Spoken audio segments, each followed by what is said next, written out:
In Washington state, 2 people die agonizing deaths. Both are victims of poison-laced Excedrin capsules.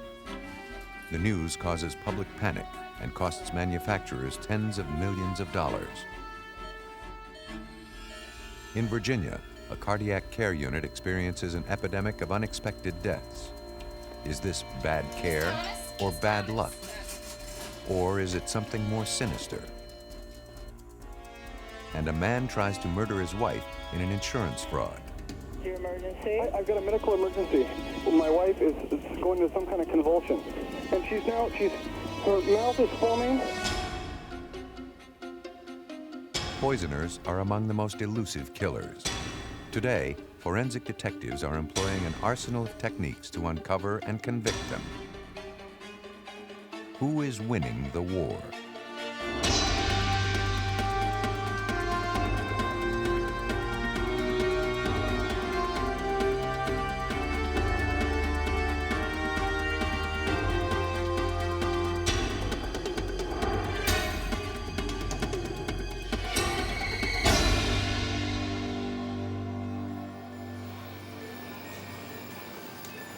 Hey, how's Miss Thomas doing? No, she's doing great. Good. Let me take her chart. I'm going to down and check on her. It is 9 o'clock on a Saturday night when Dr. Joseph Whittle makes his final rounds. Whittle is co-director of the Coronary Care Unit at General Hospital in Petersburg, Virginia. I'm Miss Thomas. I'm Dr. Whittle. He has been on duty since noon.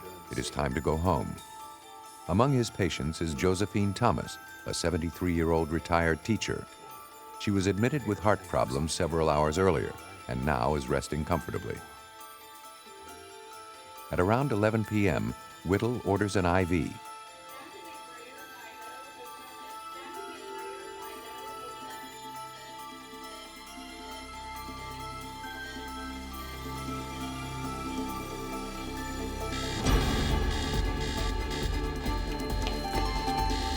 Miss Thomas? Miss Thomas?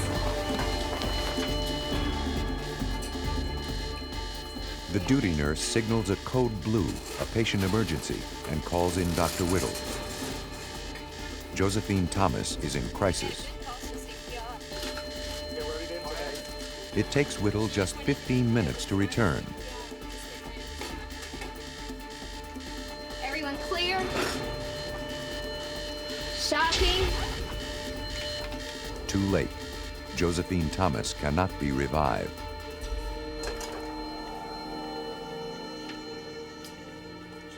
The death troubles the staff. An epidemic of unexpected deaths has struck the cardiac care unit in the past few weeks. 2 nurses suspect that Josephine Thomas may not have died of natural causes. Their suspicions deepen an hour and a half later, when a package of lidocaine is found to be missing. Okay, lidocaine 2 gram. No. You don't find any 2 grams? We didn't use a 2 gram.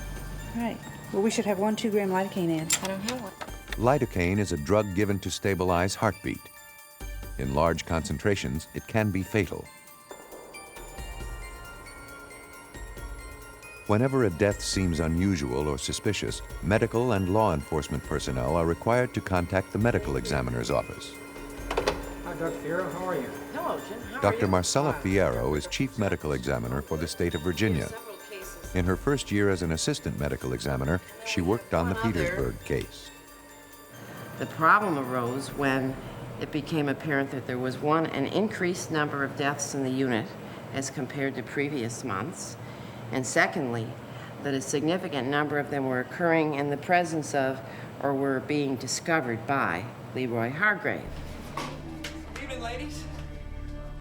Leroy Hargrave was a 21-year-old nurse's aide whose reputation around the hospital was decidedly mixed.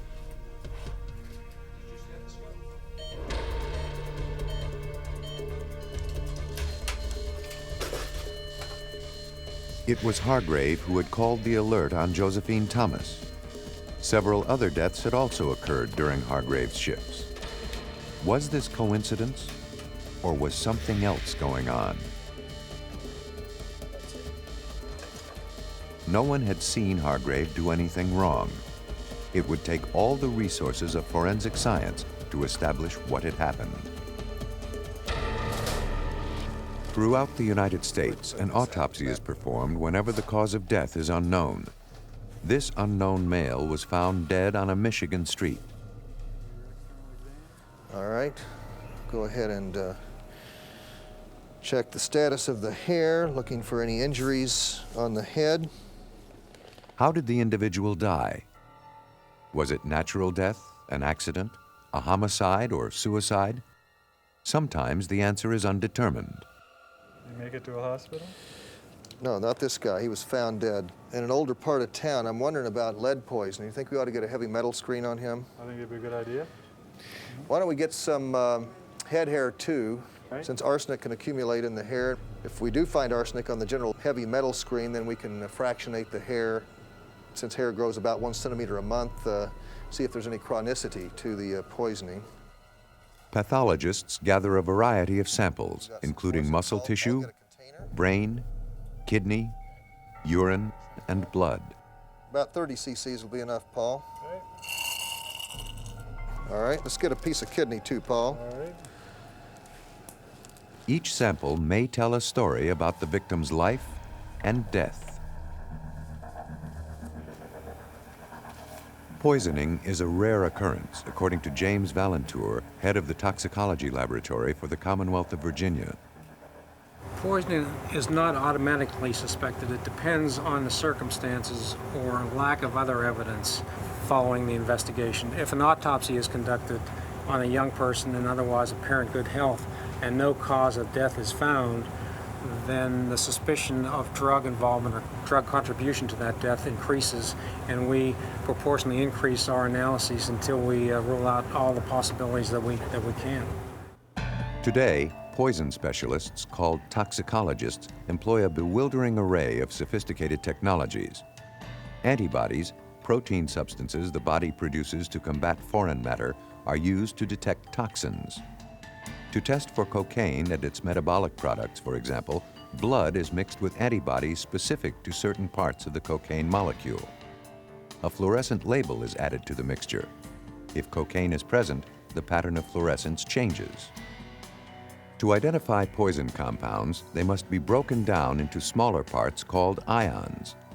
Dr. Valentour and his colleagues use the most powerful techniques available, which include the gas chromatograph and mass spectrometer, which are often used in combination. Chemicals are added to a sample to separate any organic drugs present from the blood matrix. The isolated portion is vaporized and passed along a hydrogen-filled tube. Molecules of different size migrate through the tube at different rates. As molecules emerge from the tube, their concentration is measured. Next, the mass spectrometer shatters the molecule into ions, its chemical building blocks. A complex molecule may generate hundreds of ion fragments. The pattern of ions produced is unique to a particular molecule. To identify the unknown substance, its ion signature is compared to those of tens of thousands of chemicals in the computer's database. In time, techniques like these would reveal not one, but 6 poisonings at Petersburg General Hospital. Blodgett Poison Center, can I help you? The world is filled with deadly chemicals. An average home harbors dozens of dangerous substances, such as chlorine bleach, drain opener, and aspirin, each capable of causing death. The Blodgett Regional Poison Center in Grand Rapids, Michigan, receives thousands of anxious phone calls each year. Many concern overdoses, accidental or intentional. Many more involve children who have eaten some bright berry or sampled the household bleach. And a few involve deliberate attempts to kill. John Trestrail directs the center and is an authority on poisons and poisoners. Well, poisoning homicides differ from normal homicides in that there usually are no witnesses. There are no visible signs of trauma. You see no bullet holes, no stab wounds, no bruises. Usually it's very covert, very secret. The evidence is usually lacking. There's no cartridge cases or anything. Often it's missed, and this crime scene is cleaned up. Trestrail's office reveals a lifetime of fascination with things poisonous. Take, for example, spiders. We know that this small spider compared to one big spider here, you say, well, which one's more poisonous? Well, most little kids will say, obviously the big one. Well, the tarantula is no more worse than being stung by a bee, but the black widow is capable of killing. So size is not always associated with degree of deadliness. In Trestrail's view, mankind's knowledge of poisons is extremely ancient. In all likelihood, it goes back to making the connection between eating something and getting sick.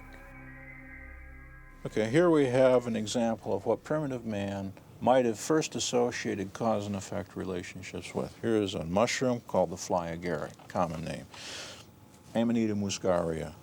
And it contains chemicals that produce hallucinations and a lot of other bad garbage that go with it. But I'm sure at one time in prehistory, man looked at someone eating this and said, what he did when he ate this was it caused these symptoms. And from that they said, this mushroom contains these poisons. I have this knowledge. This knowledge led to mystery and the shadowy figures of the shamans and witch doctors and everything. So the whole history of toxicology began a couple of 100,000 years ago. It was probably the third weapon developed after the stick and the stone, the poison. The essence of poisoning is stealth. To shoot or strangle a person, the murderer must be present. Poison offers the opportunity of long-distance homicide. There is also the chance that homicide won't be recorded at all, that the death will be deemed due to natural causes. This is what had occurred at Petersburg General Hospital, until Josephine Thomas's death began to arouse suspicions. The first lady came in and was autopsied and was found to have serious heart disease, but she also had lethal concentrations of lidocaine in her blood and in her tissues, which she should not have had because she had no order for it in her chart, nor had she been given lidocaine during her code.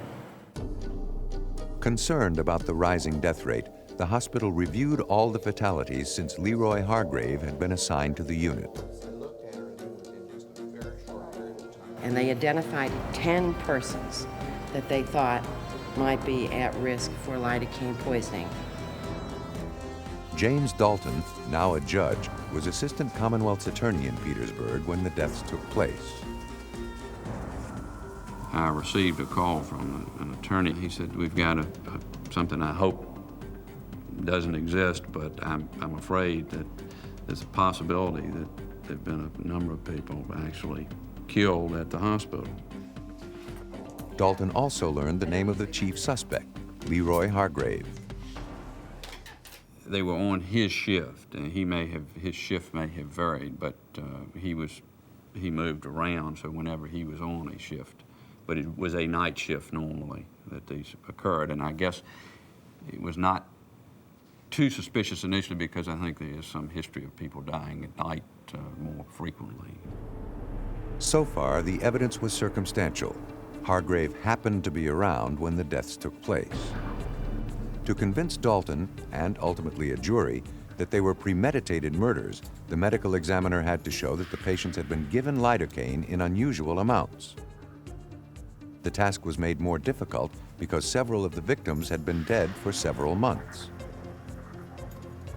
It was a toxicological masterpiece as far as detective work because in one case they're working with fresh tissue.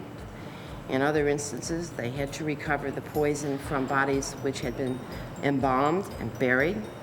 And in the third instance, they had to try and establish sufficient tissue levels in the biopsy samples from the previous autopsies. When it was all over, of those 10 deaths that were suspicious, 6 were established as due to acute lidocaine poisoning. Prosecutors pieced together a likely scenario leading to Josephine Thomas's death. It begins with Hargrave stealing some lidocaine.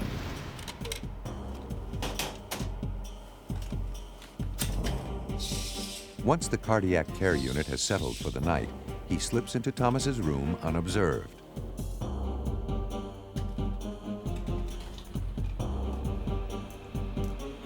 After loading a hypodermic with a massive dose of lidocaine, he temporarily disables Thomas's cardiac monitor alarm.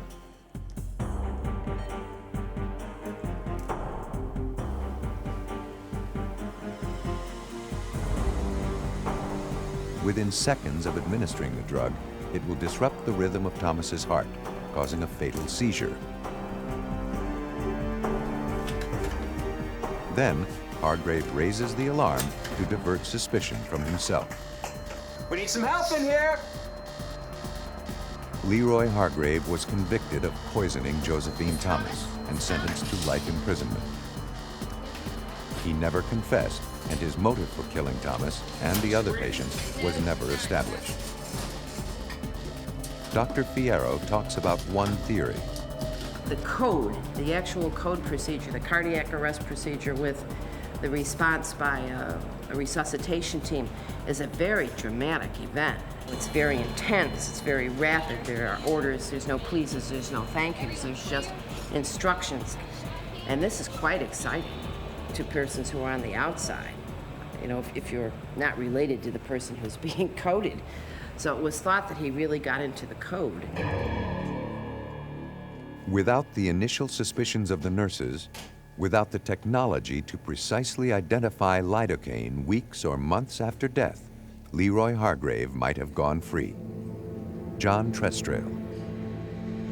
How many bodies do you dig up to find a bullet hole? None. They catch that before they're buried. How many bodies do you dig up to find a poison? Most of them. We're missing them at the point of death, and we're burying the evidence. That's difficult to overcome, but that's what we're going to do. Among the most difficult poisonings to detect are those involving product tampering. In 1982, 7 people in Chicago died from poison-laced Tylenol. A rash of copycat crimes followed, each with its own bizarre twist.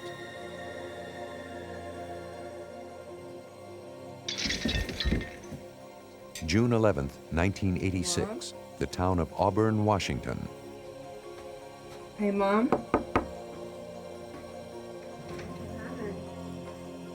15-year-old Haley Snow finds her mother collapsed in the bathroom. Susan Snow is unconscious. Her pulse is weak. Her breaths come in long, irregular gasps. Haley dials 911.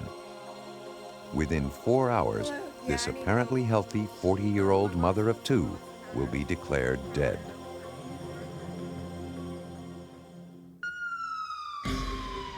When paramedics arrive at Seattle's Harborview Medical Center, Susan Snow is comatose.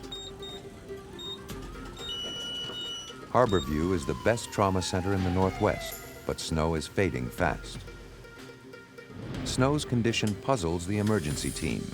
Her brain appears swollen, inflamed. She is struggling for breath, and her vital signs are failing. She never recovers consciousness. An hour after admission, she is declared brain dead. What appeared at first as a random death soon will be revealed as murder. It will cost a pharmaceutical company tens of millions of dollars, incite public panic, and set off one of the largest law enforcement operations ever mounted in Washington state. Special Agents Jack Cusack and Mike Byrne were part of the FBI investigation team. The first victim in this case was Sue Snow. She was a 40-year-old bank teller that lived in Auburn, Washington. And in her daily routine, she always ingested Excedrin. The cause of Susan Snow's death emerged almost by chance. At her autopsy, the assistant medical examiner noticed the smell of bitter almonds, a telltale sign of cyanide poisoning. Many people cannot detect the odor. By a quirk of genetics, the assistant medical examiner could. Dying by cyanide isn't pleasant. Inside each cell, cyanide displaces oxygen in the energy transport mechanism. Deprived of oxygen, cells collapse. The body dies, slowly asphyxiating, bit by bit. By June 16th, the cyanide source had been identified, the bottle of extra-strength Excedrin capsules in Susan Snow's kitchen. 750,000 bottles of Excedrin were immediately recalled or withdrawn. The news made headlines all over America. Fresh in everyone's minds were the Tylenol poisonings in Chicago. How many would die this time? To catch a poisoner, it helps to get inside his or her head. John Trestrail explains how poisoners target their victims. One is type S, S meaning specific victim. That victim has a name. They know exactly who it's going to be, whether it's their spouse or whether it's a political figure or somebody. They're going out after an individual with a name. The other type is type R, random victim. In other words, they know they're going to get somebody, they have no idea who it's going to be. And this is where you find your tamperers who are at work, either for ego or for industrial blackmail. And sometimes you can actually find individuals cloaked and camouflaged as random poisoners that are specific. So this gets to be a real mind game, the investigation of this kind of an offender. Susan Snow's death, it would turn out, was a random killing. She was poisoned in a cold-blooded attempt to draw attention away from the real target. On June 5th, 6 days before Susan Snow died, Bruce Nichol had suddenly collapsed at his mobile home in Kent, Washington. When paramedics arrived, they found the 52-year-old Nichol on his back, gasping for breath. His face was cherry red, his body deathly pale. The paramedics had never seen such symptoms before. Nichol's wife, Stella, told them he had been complaining of headaches. Shortly before collapsing, he had taken 2 extra-strength Excedrin capsules. Stella emphasized Excedrin over and over, the paramedics would remember later. She even retrieved the bottle from her kitchen. Evacuated to Harborview Medical Center in Seattle, Nichol died a few hours later. The autopsy recorded death from natural causes. Nichol had died from emphysema. Strangely enough, Stella Nichol was also making a few additional calls on her own. She called her doctor, "Are you sure this is what he died of?" She called the paramedics. It could have been anything else. Are you sure that he died of natural causes? She wasn't quite that obvious, but she did make these telephone calls. Stella called again after news of Susan Snow's poisoning appeared. The lot number of Snow's Excedrin matched the capsules Bruce had taken. Tests quickly proved that Nichol's capsules were laced with cyanide. Nichol's body had been buried, but a vial of his blood remained. It too was tested. Again, cyanide. Across the state, shelves were cleared of Excedrin. But of the thousands of bottles screened, only 5 were found to contain cyanide. A little quirky thing about that was Stella had 2 of the bottles. And even more strange than that was, she said, "Hey, I bought one of the bottles about a month before Bruce died. And I bought the second bottle a little more than a week before he died." The odds of that are unbelievable. Stella's deadly plan began to unfold. First, she poisoned Bruce with cyanide-laced capsules. Then, to make his death appear a random killing, she placed more contaminated capsules on drugstore shelves. Investigators began searching for a motive. They soon found one: insurance fraud.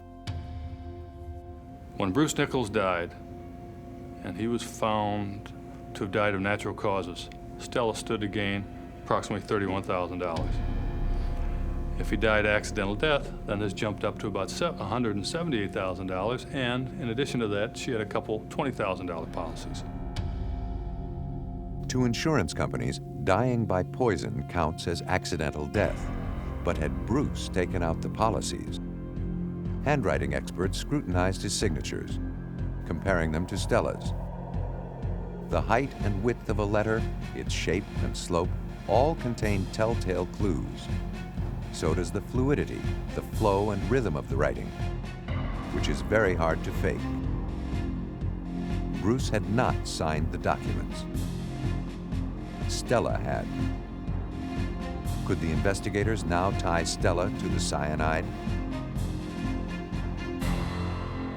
When the capsules were shipped to the FBI's toxicology laboratory in Washington, D.C., an unexpected clue appeared. The white powder was contaminated with tiny green specks. The specks were 99% sodium chloride, ordinary table salt. Bulking out products with salt is a common manufacturing practice. But what of the remaining 1%? Laboratory analysis revealed 4 separate chemicals. 2 were used almost exclusively in preparations called algicides. One commercial product contained all 4 of the chemicals. It came in the form of tablets, which were bright green.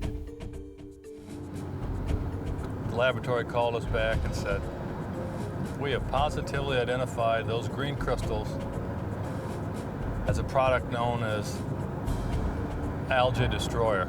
It's an algicide used in fish tanks by fish fanciers."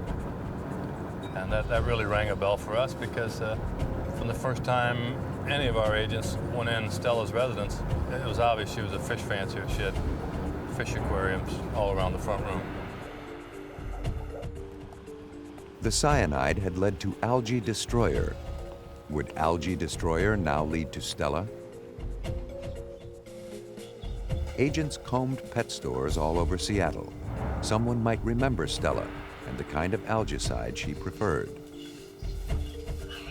The search ended at a store not far from where Stella lived. It stocked algae destroyer, and the manager recognized a photograph of the woman who frequently bought it there. It was Stella Nichol.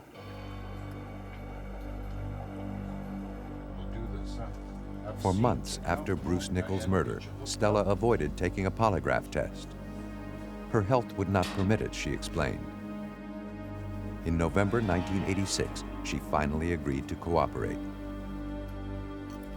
The test is designed to pick up tiny physiological changes.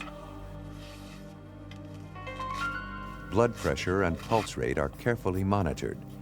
Each may change when an individual lies. Forensic detectives use the polygraph to eliminate innocent individuals from their suspect list. That was not to be Stella's fate.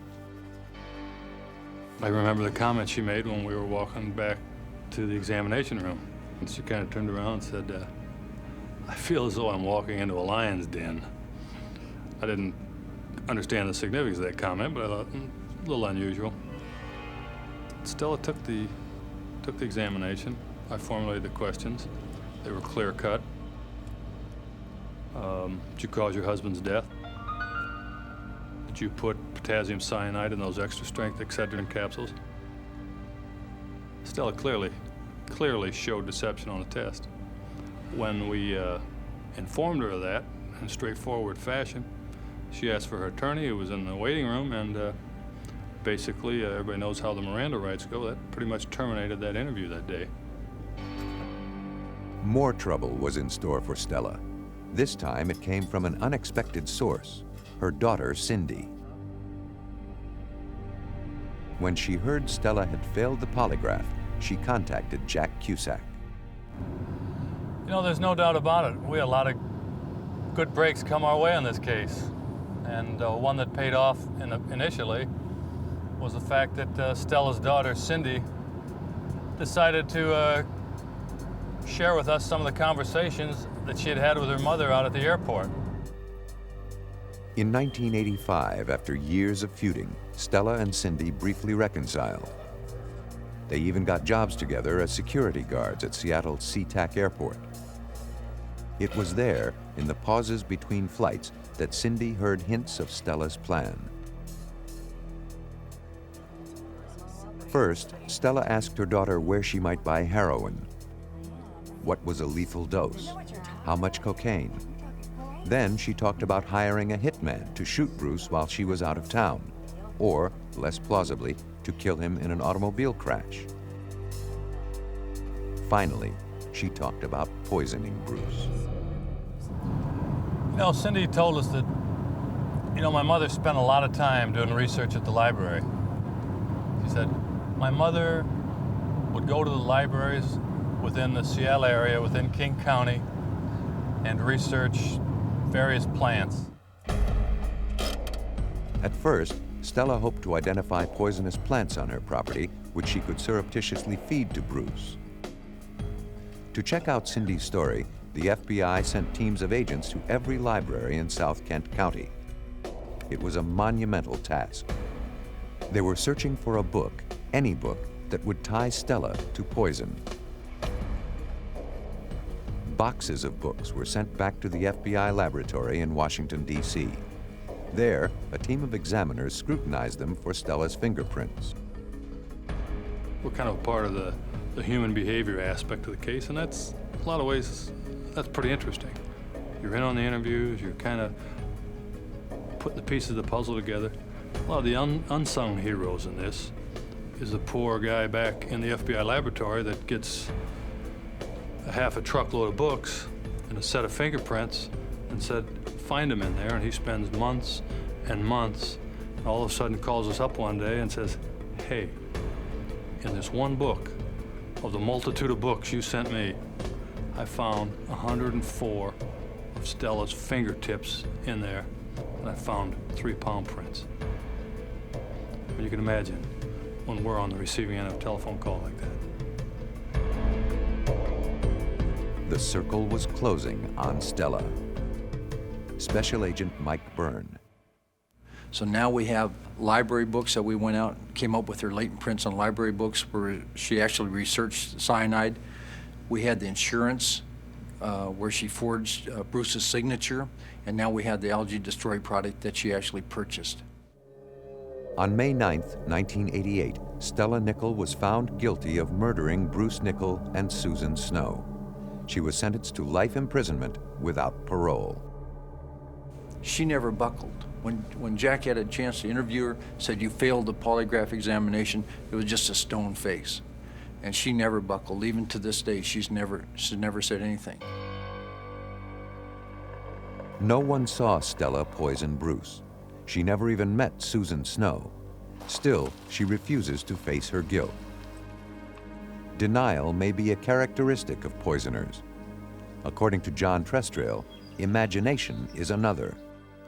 We also find that poisoners are very intelligent, certainly more so than the typical brute-like clubbing of an individual as a sophistication of the weapon's delivery. We find they're very artistic.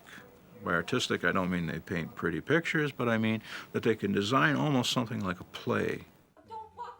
Investigators believe Joe Mealing adopted Stella Nickell's scenario when he read about her story in Reader's Digest. The case begins on February 2nd, 1991, in Tumwater, Washington, 50 miles southwest of Stella Nickell's home. One evening, as the Mealings are preparing for bed, Joe reminds his wife Jennifer to take a Sudafed. Jennifer's snoring disturbs him, he claims. She must be congested. Jennifer does not feel congested, but under Joe's continued pressure, she agrees. A week earlier, Joe had purchased some Sudafed capsules. But why Sudafed, which they have never used, and why capsules? After Stella Nickell, Jennifer is wary of using them.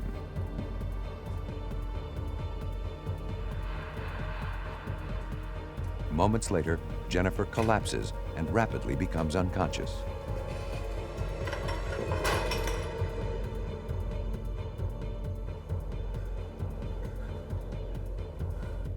Special Agent Tom Turgeson was involved with the FBI investigation. What happens when someone is poisoned by sodium cyanide, was perhaps best described by Joe Mealing himself when he called the 911 operator and described to the operator what was happening to his wife. My wife is going into some kind of convulsion. Second Avenue South? Yes, 1111, 2nd Avenue South, number 2. Has she ever had a No, seizure she's before? never had a problem before. No. How old is she? She's 29, 28. She called me from the other room, and her mouth is foaming.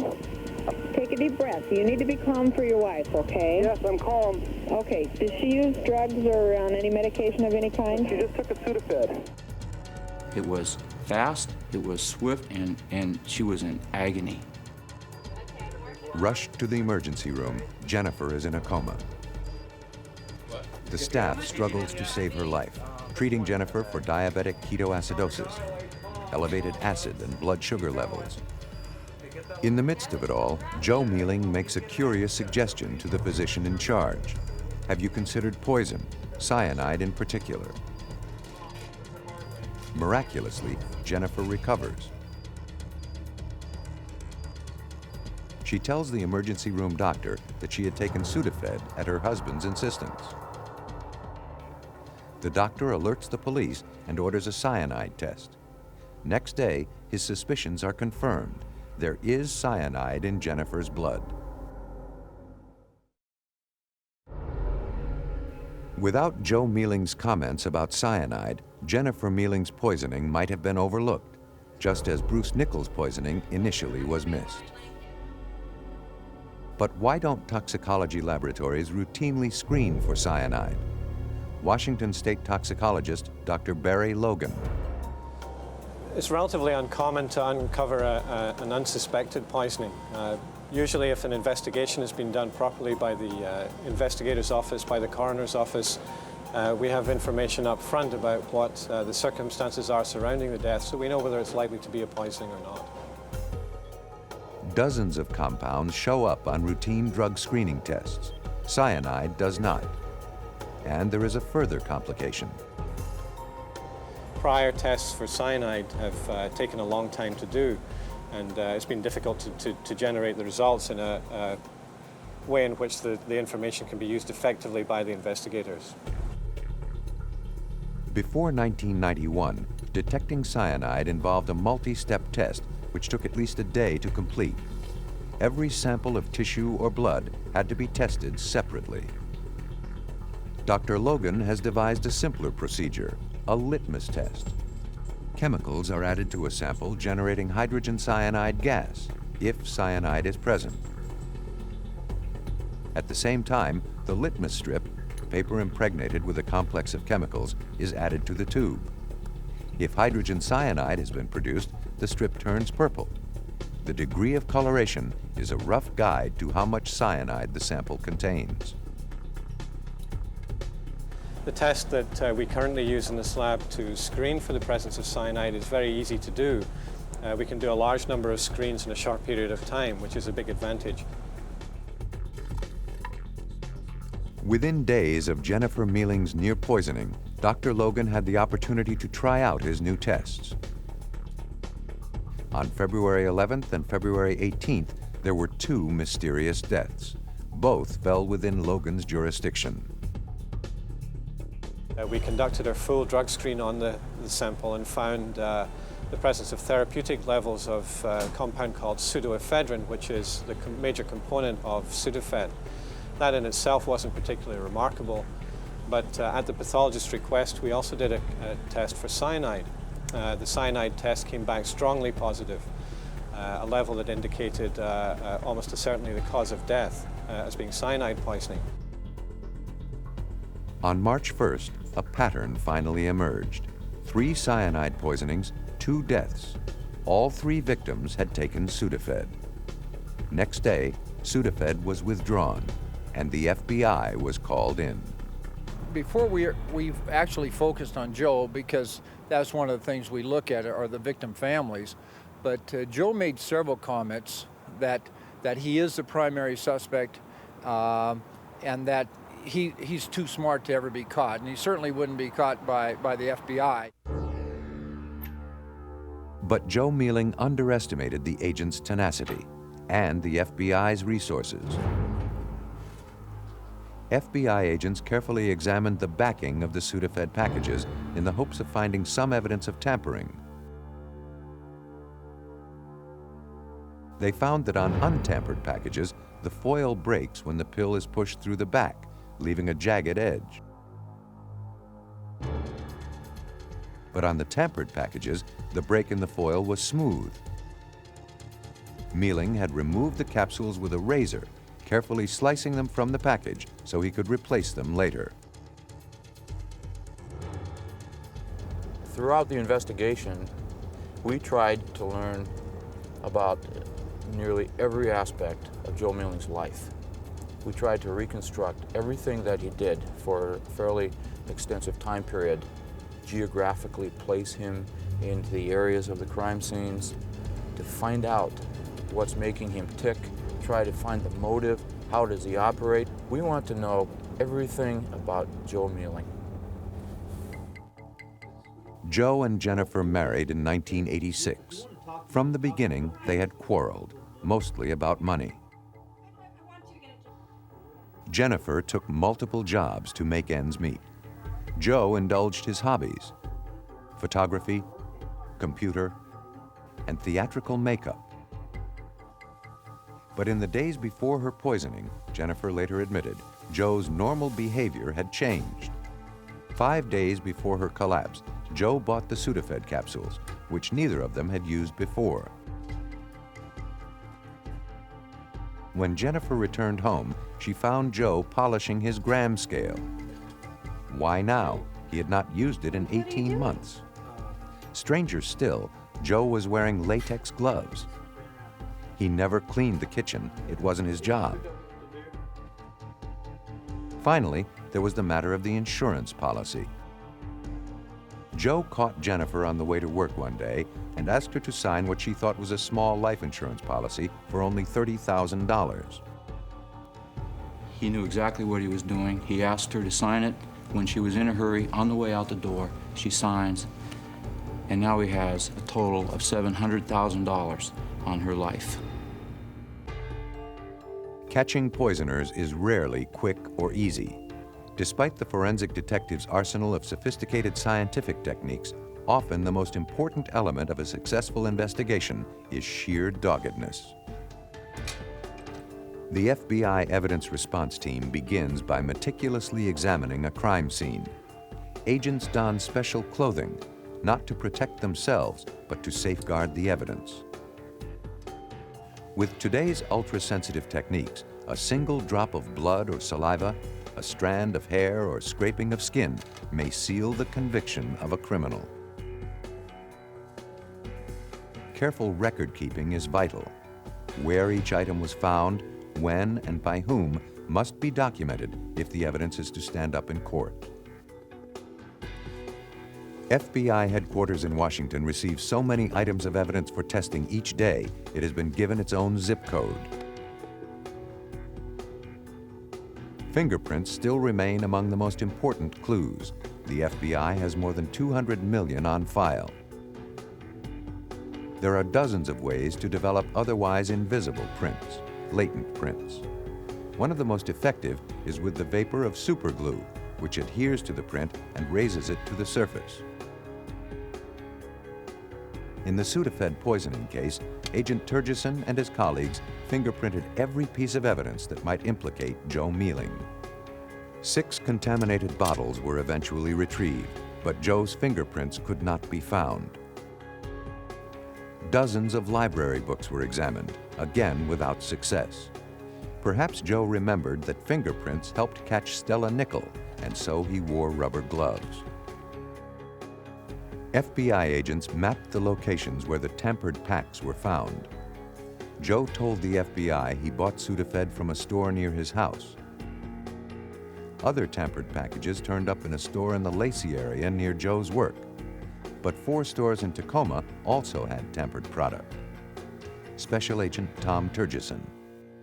The red dots indicate places where we could place Joe Mealing through physical evidence, through receipts, through witnesses, and other methods, place him in one store, for instance, and in other areas around the time frame of the tamperings and in the immediate surroundings of those stores.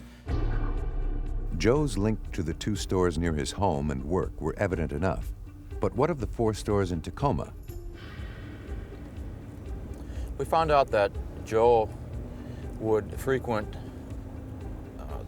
the stripper bars and talk to the strippers and seemingly just relate his problems to them.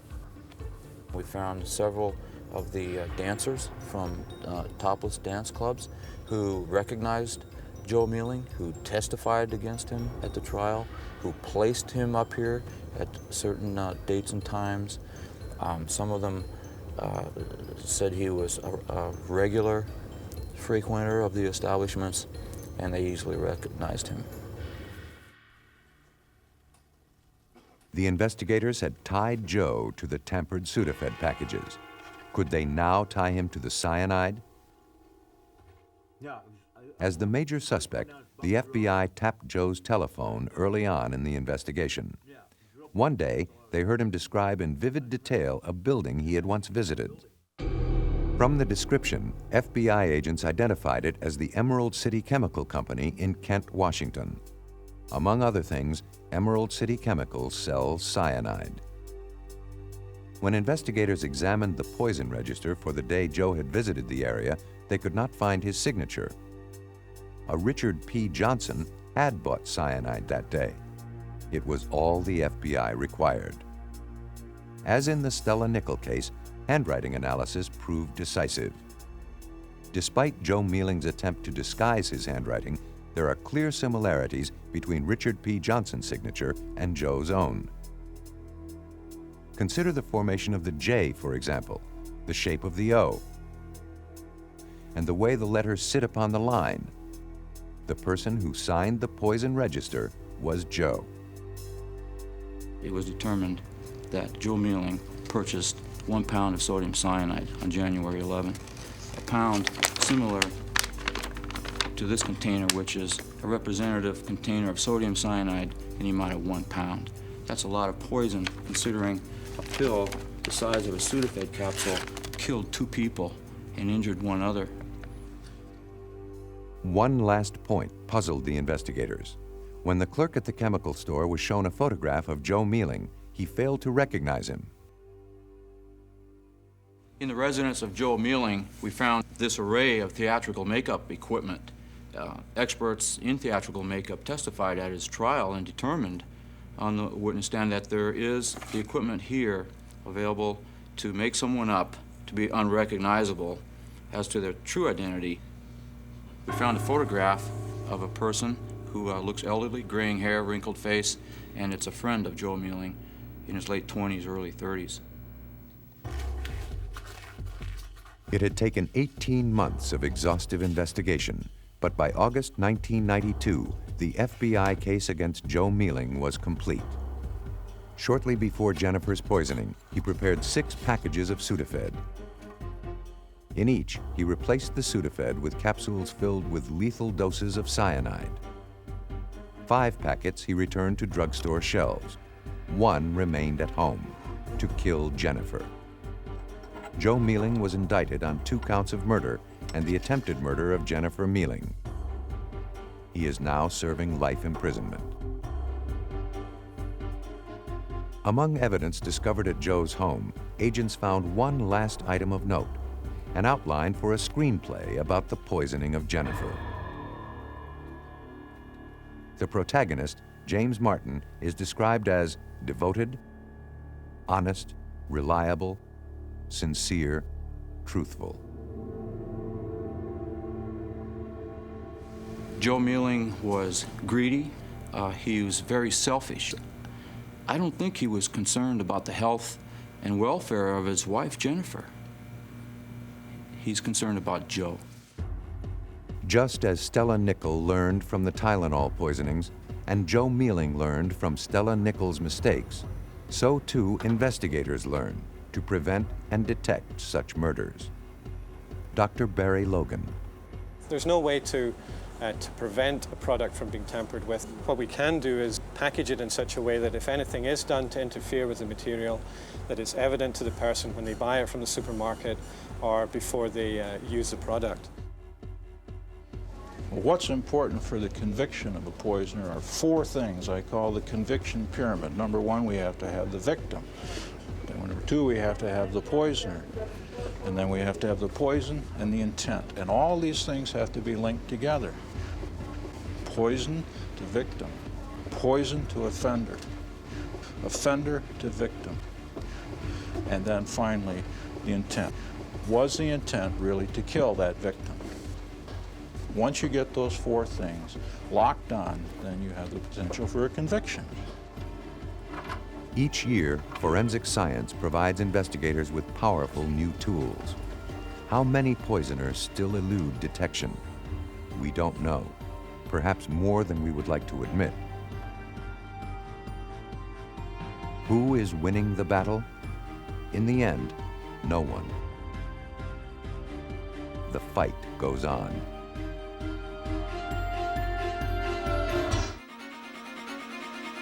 An elderly man is shot dead in front of his family at a July 4th celebration. No one knows where the bullet came from.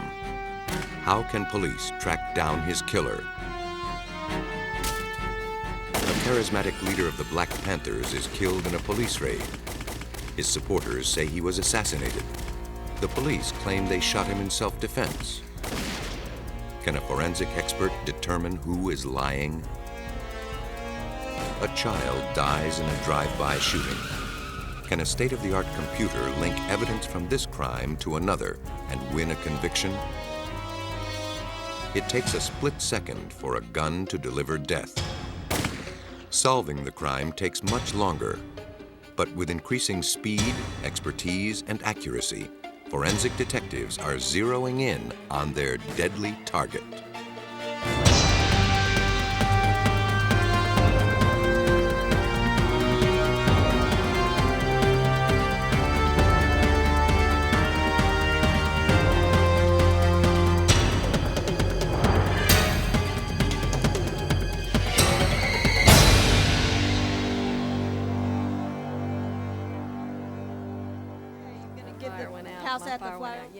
In Bloomingdale, Illinois, a small town 40 miles northwest of Chicago, July 4th, 1989 began like any other Independence Day.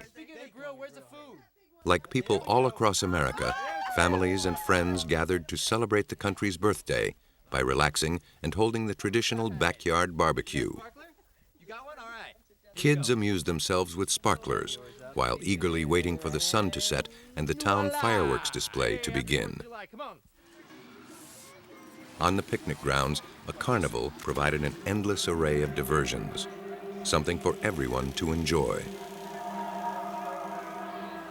But for one Bloomingdale family, the celebration ended in tragedy. In a field near the picnic grounds, the family joined a crowd gathered to await the fireworks. The grandfather passed time playing with his grandchildren. Then, without warning, he tumbled out of his chair. His wife thought he had a heart attack. What's the matter? Is everything okay? Tom? Two off-duty detectives happened to be picnicking with their own families nearby. They rushed to offer assistance. When they turned over the man's body, they found a bloody wound beneath his ribs, a bullet hole. This 64-year-old grandfather had been shot dead. Shock was followed almost immediately by mystification. No one had heard a shot or seen anything. A search of the field came up empty. No gun, not even a spent cartridge could be found. The killing was the most baffling case the Bloomingdale police had ever encountered. Who had shot the man and why? Unraveling the mystery, forging a link between victim and killer, would demand all the ingenuity forensic experts could muster. Lieutenant Richard Vaughn is the ballistics examiner at the DuPage County Sheriff's Department. As soon as an autopsy had been performed, the Bloomingdale police called him in. The coroner confirmed that a bullet had struck the victim on the right side, then penetrated beneath the rib cage, causing his death. He also recovered the bullet. Fortunately, it had not hit bone and was in near pristine condition. Vaughn's initial task was to try to establish what kind of gun had fired it, so he and detectives could begin to look for the gun and, ultimately, its owner. Under his scrutiny, the bullet's size and weight and any physical marks could provide vital information. The evidence bullet in this case, the first question would be, what caliber is it? Caliber is determined by the weight of the bullet and by the diameter of the bullet. Vaughn started by weighing the bullet on a digital balance. Then he measured it with an instrument called a micrometer. When the process was completed, he determined the bullet was a .44 caliber. It had come from one of the most powerful handguns on the market, a .44 Magnum revolver. Several companies manufacture such weapons. Vaughn had to determine the make and model of the one that shot the fatal bullet. He placed the bullet under a microscope and examined its rifling characteristics. All guns leave a series of spiral grooves on a bullet as it speeds down the barrel. The number of grooves, their width, and whether they twist to the left or right varies with the manufacturer. This particular bullet had 6 grooves and 6 lands, the raised regions in between. They spiraled along the bullet with a right-hand twist. Now Vaughn turned to a device called a measuring projection unit. It enabled him to accurately determine the widths of each land and groove. Armed with this information, Vaughn turned to a computer database called the General Rifling Characteristics File. Maintained by the FBI, it contains information about thousands of weapons. Feeding in the caliber, number, and width of lands and grooves, and the directional twist of the bullet, enabled him to identify the probable make of the gun. We had a groove width measurement of 0.129 thousandths of an inch. When we then refer to the .44 Magnum caliber category, you will note that the probable make and model of firearm that could have fired the evidence bullet was a firearm manufactured by Sturm Ruger, and the model would be the Red Hawk model. Within 2 hours, Vaughn developed a vital piece of evidence. The gun was a Sturm Ruger Red Hawk .44 Magnum. But a search of local gun shops turned up no record of any such weapon being sold. Vaughn decided the only way to trace the killer was to find where the bullet had been fired from. We started out with this measurement where we had... An ammunition manual told him that a Ruger Red Hawk .44 Magnum has a maximum range of about 1.5 miles. But the chances of locating where the bullet had been fired in an area that large would be next to impossible. To reduce the search area, Vaughn went back to the site of the killing to reconstruct the incident. All that he required was a mannequin, a lawn chair, and a wooden dowel. He seated the mannequin in the same place and position as the victim.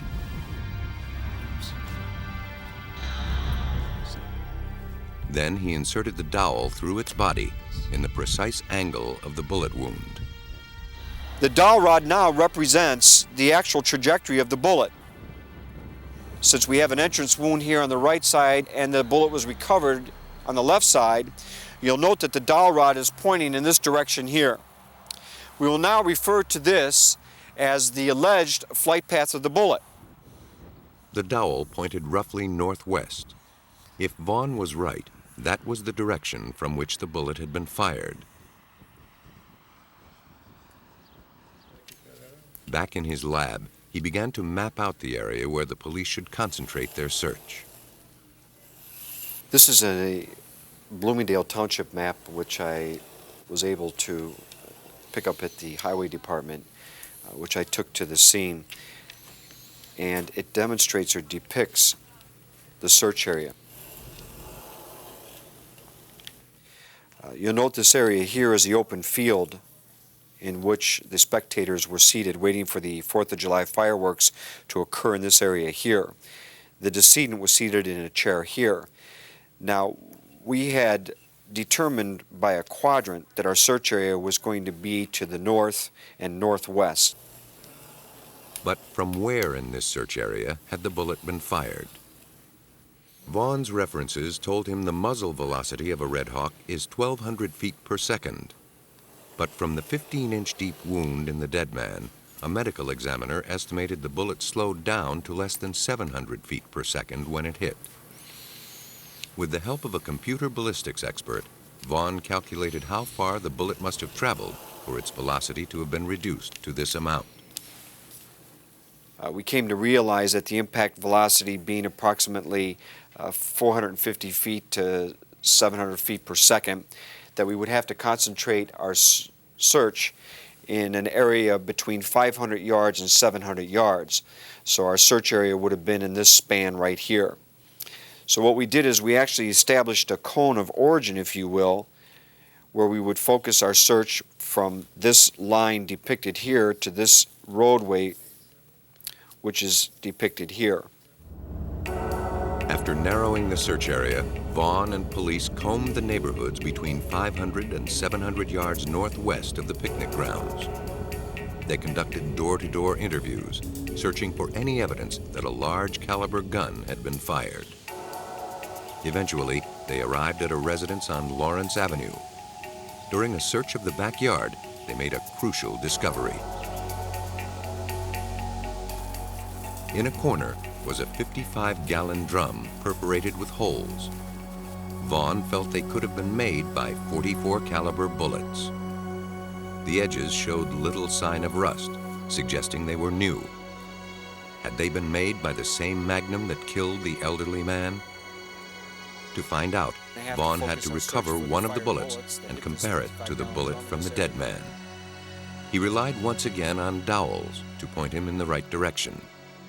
With luck, they'd lead him to a bullet.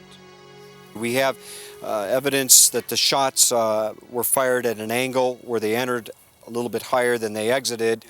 You also note that the metal on this side, that there's an indentation here, that the actual metal folds inside, which is indicative of this being where the bullet entered.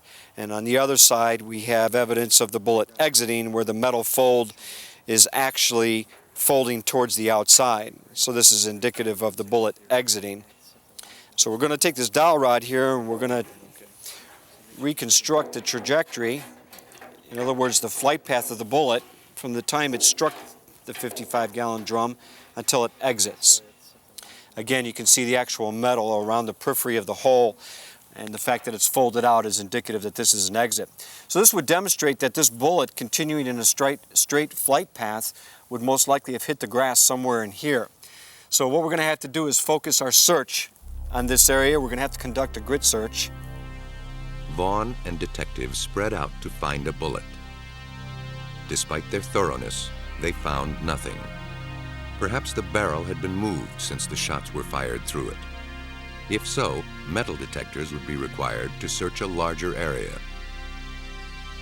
Then one of the deputy sheriffs had an idea. Perhaps the shooters had been burning logs in the barrel while using it as a target. Maybe the bullets were in the nearby pile of ashes. He sifted through the cinders and found what he was looking for. If Richard Vaughn could prove the bullet came from the same gun that killed the elderly man, he'd have the break he needed.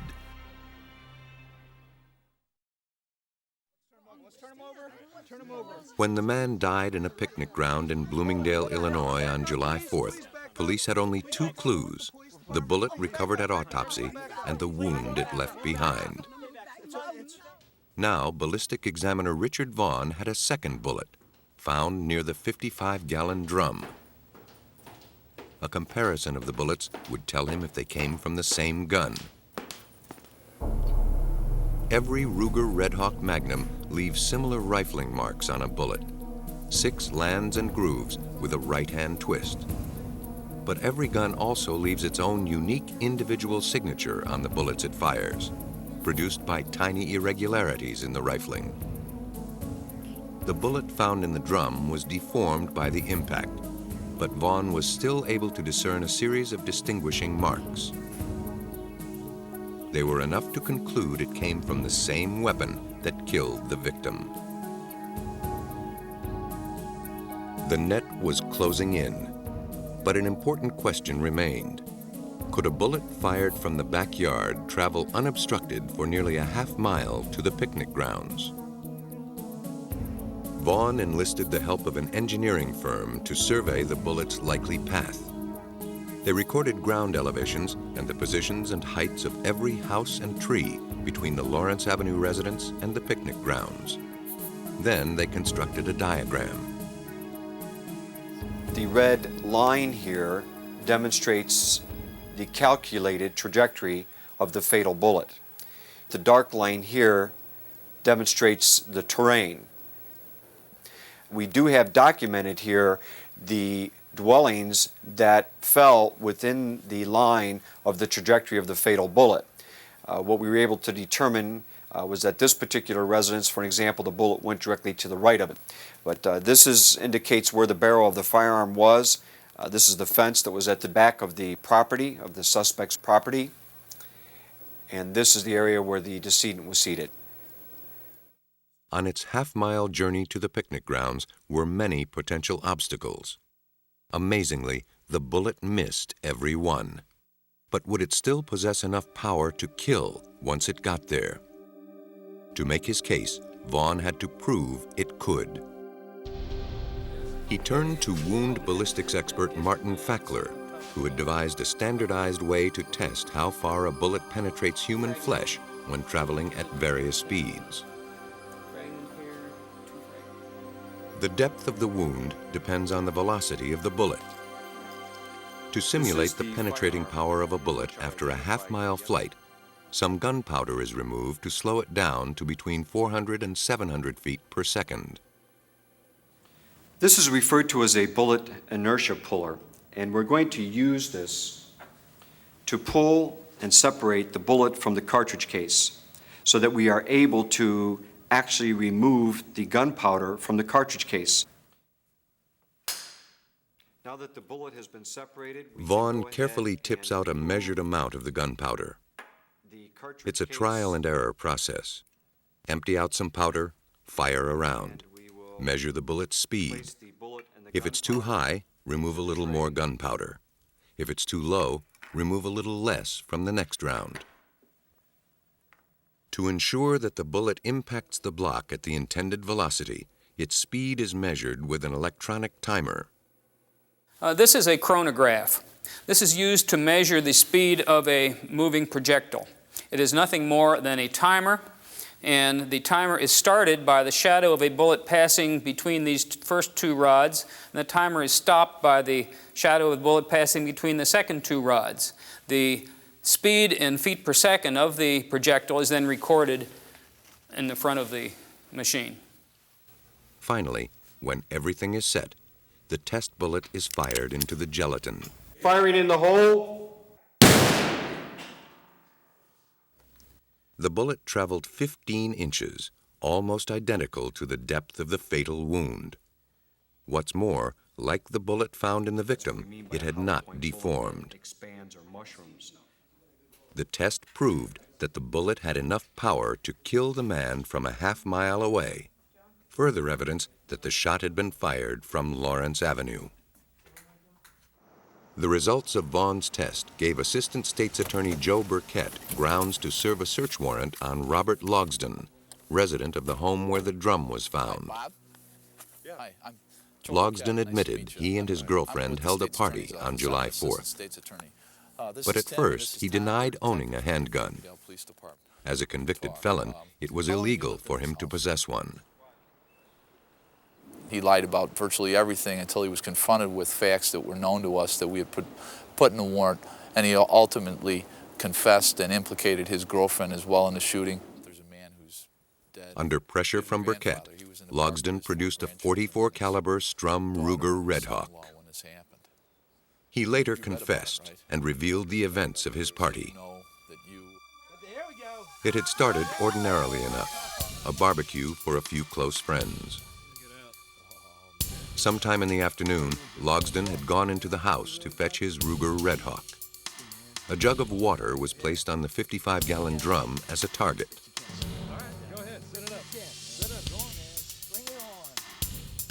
Logsdon fired off 5 rounds. 1 hit the jug, but 4 missed and hit the drum instead. Then he handed the gun to his girlfriend, whose shot missed the jug and drum completely. From Logsdon's statement, Vaughn determined that the girlfriend fired the fatal bullet. Because she was shorter than Logsdon, she tilted the gun higher. The increased angle gave the bullet a trajectory high enough to reach the picnic grounds. Logsdon pleaded guilty to unlawful use of a handgun, to possessing a stolen weapon, and to involuntary manslaughter. His girlfriend also admitted firing the gun and likewise pleaded guilty to involuntary manslaughter. Logsdon was sentenced to 6 years. His girlfriend received 90 days plus probation. It was really just a tremendously successful investigation because, as with any murder or any homicide, police officers and prosecutors don't take holidays. We worked closely with the Sheriff's Office, the Coroner's Office, Bloomingdale Police Department, Sergeant Vaughn in the crime lab. Everybody did an excellent job. In Bloomingdale, victim and killer were completely unaware of each other's existence and were a half-mile apart. It took the tools of forensic science and the dedication of law enforcement professionals and ballistics experts to bridge the gap. The Bloomingdale death was a tragic accident, caused by carelessness and an astonishing twist of fate. Its randomness made it a challenge to solve. In Chicago, during the turbulent 1960s, an investigator struggled with a different challenge. A political activist lay dead. Was he killed in self-defense or assassinated? The bullet-riddled walls held the answer.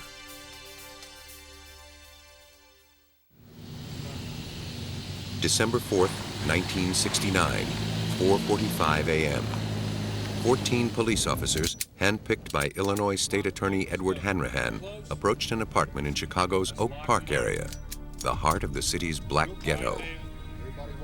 They were about to embark on what would become one of the most controversial events in Chicago's history. The first-floor apartment was occupied by members of the Black Panther Party, a militant left-wing organization that preached social revolution. As the main group of police entered the front, a smaller force came in at the back. 15 minutes later, the tiny 2-bedroom apartment was laced with 100 bullets. When the smoke cleared, 2 young Panthers were dead. 4 more were injured, 2 of them seriously. 2 policemen received superficial wounds.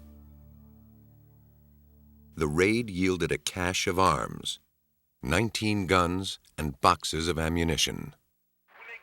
Among the dead was Fred Hampton, age 21, the charismatic leader of the Panthers' Illinois chapter. Black people need some peace. White people need some peace. If we are going to have to fight, we're going to have to struggle. We're going to have to struggle relentlessly to bring about some peace. Hampton was the 28th Black Panther killed by police in less than 2 years. The Black Panthers emerged in Oakland, California, a product of the 1960s social unrest.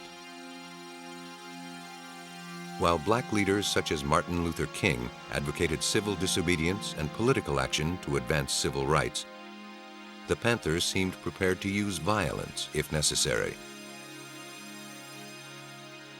The December 4th raid quickly became a media event, as the Panthers and the authorities gave radically different accounts of what happened. Hanrahan claimed the police were serving a legitimate search warrant when the Panthers started shooting. When the police officers announced their office, they were fired upon. In a filmed demonstration, the police gave their account of the raid. In this version, Panther Mark Clark was sitting in a chair in the living room. He fired a shotgun through the front door as police approached.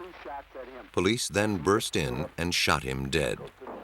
As more Panthers began shooting, the exchange escalated. There were 3 shots fired from the rear bedroom. They were directed directly at the back door as I was coming in. I backed out again. According to police, when they entered Hampton's bedroom, they found him in bed, lying on his stomach. He opened fire with a .45 caliber automatic and a shotgun. In self-defense, they shot him twice in the head.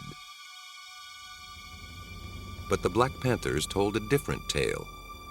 The police burst in without warning, started shooting, and killed Mark Clark, who fired only after being fired upon. No other Panther used a weapon. More police stormed in from the back, found Fred Hampton asleep, and shot him twice in the head before he had a chance to wake up. Hampton's girlfriend was in bed with him when the raid began. Still half asleep, I looked up and I saw bullets coming from, it looked like the front of the apartment, from the kitchen area. They were, pigs were just shooting. When he looked up, just looked up, he didn't say a word, and he didn't move, except for moving his head up. He laid his head back down to the side like that. He never said a word, and he never got up out the bed. The Panthers were convinced that Fred Hampton was assassinated and that police had launched a full-scale cover-up. Panther lawyer Skip Andrew acted as their spokesman. Anyone who went through that apartment and examined the evidence that was remaining there could come to only one conclusion, and that is that Fred Hampton, 21 years old and a member of a militant, well-known militant group, was murdered in his bed, probably as he lay asleep. Police arrested the surviving Panthers and charged them with several offenses, including attempted murder. To defend the Panthers, their lawyers needed evidence to support their version of the raid. They turned to ballistics expert Herbert McDonnell. He seemed an unlikely choice. More than once, he had investigated gunfights between the police and black radical groups. He usually sided with the police. I understood it was a shootout, similar to the ones I'd investigated before in the Republic of New Africa and Fred Ahmed Evans and others. So I expected this would be another black militant group who were in the wrong and the police were in the right. As McDonnell saw his role, it was to decide whether the police or the Panther account of the raid was nearer the truth. To determine this, he would have to reconstruct the raid from bullet holes and spent bullets in the apartment. It would take all of McDonnell's skill to find out what happened. He entered the apartment through a small foyer, which led to the living room. Mark Clark, the first Panther to die, had been shot here. Beyond the living room were 2 bedrooms. Fred Hampton had died in the farther one. Finally, at the back lay the kitchen, through which the rear contingent of Hanrahan's force had entered. McDonnell started his investigation in the living room. I spent 10.5 hours collecting evidence, taking photographs, and observing the trajectories of various bullets. I had never seen an area that had been so shot up as the living room. On one wall, the south wall, there were 45 bullet holes of various calibers. The larger ones were .45 caliber fired from a Thompson submachine gun. There were blasts from shotguns, and there were .30 caliber and .38. Having different sizes made it somewhat easy to establish which were fired from various weapons. Who had fired these shots, the Panthers or the police? McDonnell hoped his investigation would provide the answer. As streams of sightseers trooped through the apartment, McDonnell set to work, unpacking the simple tools of his trade: a camera, notebook, ruler, and a ball of string. Soon, he made a curious request. I asked if I could have some straws brought in and some dowels. The Panthers went out, some of them, and they came back very quickly with a big handful of straws and a bundle of dowels, small ones. After measuring the precise position of every hole in the living room wall, McDonald gently pushed the dowels and straws into them. By following the direction of a dowel, he could trace the path of a bullet. The straws protected the holes, ensuring that a dowel did not knock out plaster and destroy vital evidence. When he finished, the result was startling. All 45 bullets had been fired from the vicinity of the living room door. All must have come from the police as they burst into the room. When I began looking at the number of bullet holes, it became apparent that the vast majority seemed to be coming into the apartment rather than going out. The investigation seemed to be favoring the Panthers' version of the raid, but the police were quick to state their case. In an interview with the Chicago Tribune, Hanrahan produced a photograph of bullet holes in the molding around the back door. He called it irrefutable evidence that the Panthers had fired at the police as they entered from the rear of the apartment. Reporters studied the photos. One of the 4 pictures you gave the Tribune had 2 bullet holes on the right side of what was supposed to be the rear door. But when reporters inspected the apartment, they found the marks to be not holes, but nails. Hanrahan backpedaled. I have said that we released the pictures. We have not characterized or described the conditions that they portray, other than to say that that is an accurate portrayal of that particular object. Now the police changed their story. The Panther bullets, they said, whistled through the open door. That is not what McDonald found. The claims that there were bullets fired out at the police out the back door are unfounded. There is no way the bullets could not have hit a person in the door, and if they missed them, they would have struck a brick wall. McDonald continued his investigation in the front bedroom, where he discovered bullets fired in the living room had passed through the wall. While in the bedroom, he noticed the door was also pierced by bullets. He counted 25 of them. The police had claimed Panthers in the bedroom shot at them and refused to stop firing despite orders from officers. At first sight, the door seemed to confirm this part of the police's story. All the shots in the door came from the inside out, exactly what would be expected if Panthers in the bedroom had been shooting at the police. But there was a puzzle. None of those 25 shots hit an officer, nor was there any trace of them in the hallway beyond. But on closer examination, if those bullets were fired when the door was closed, as was claimed by the police, they would have struck the hall right across from that bedroom door. There was not one point of impact there. So having the dowels between the living room and that bedroom recessed, I could open the door all the way, and then all I had to do was to push the dowels from the living room side, and out of the 25 holes in the door, 25 were explained by the bullets coming from the living room when the door was wide open. When these shots had been fired, he concluded, the bedroom door was open, roughly parallel to the bedroom wall. Bullets fired by the police in the living room passed through the wall, then continued on through the door. By now, the evidence was overwhelming. Of all the bullets fired, only one, a shotgun blast in the living room door, seemed to have been fired by a Black Panther. This was beginning to look like a very one-sided gunfight. There were at least 99 fired in. So when you have 99 to 1, it's not a shootout.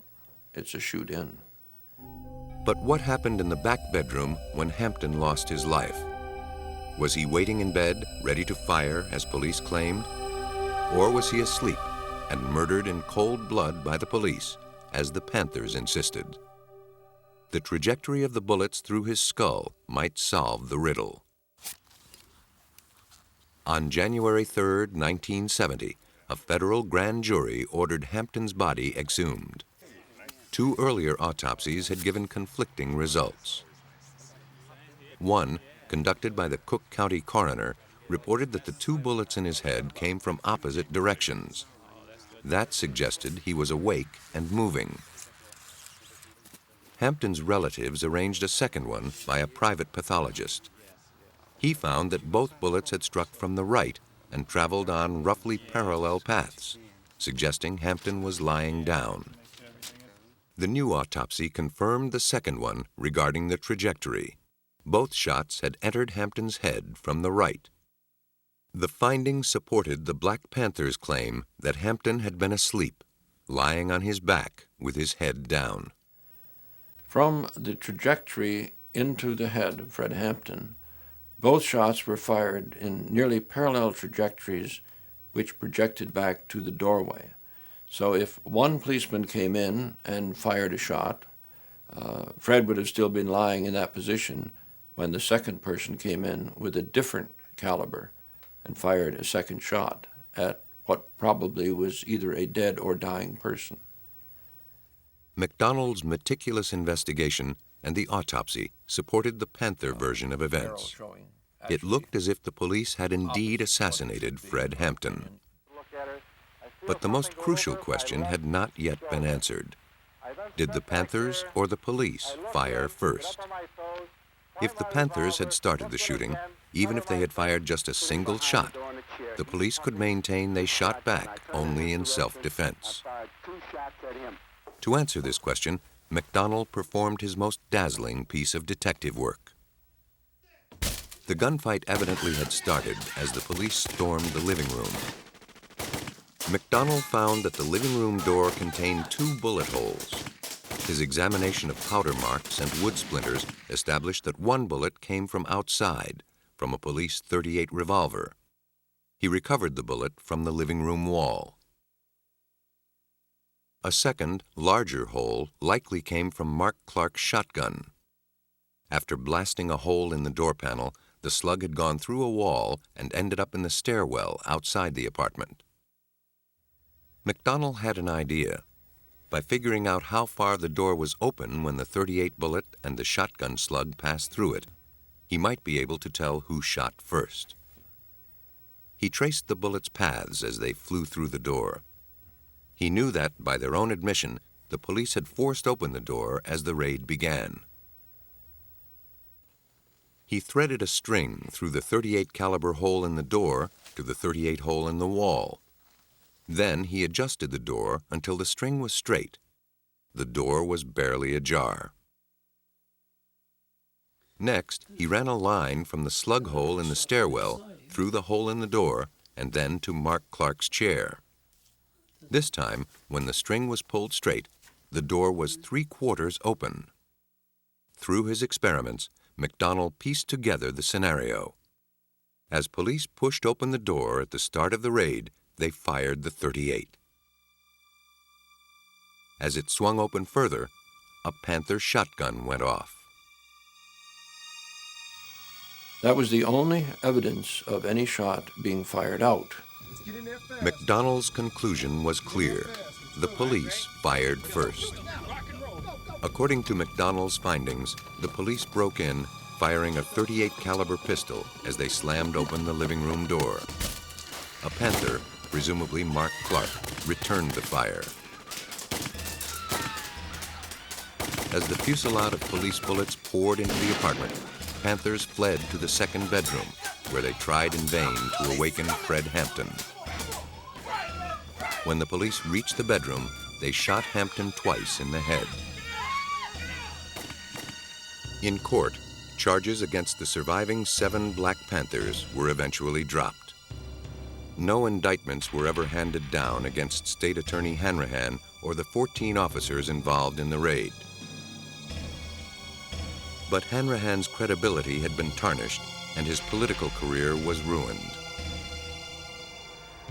12 years later, in a civil suit brought by the Panther survivors, the raiders were found liable, and the city ordered to pay $1.8 million in damages.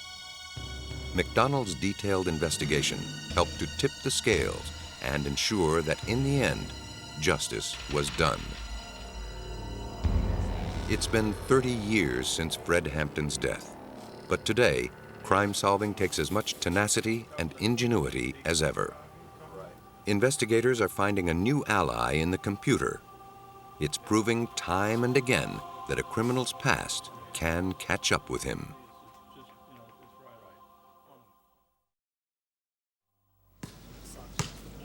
On March 8, 1996, a young boy was spending the evening as any 12-year-old would when tragedy struck.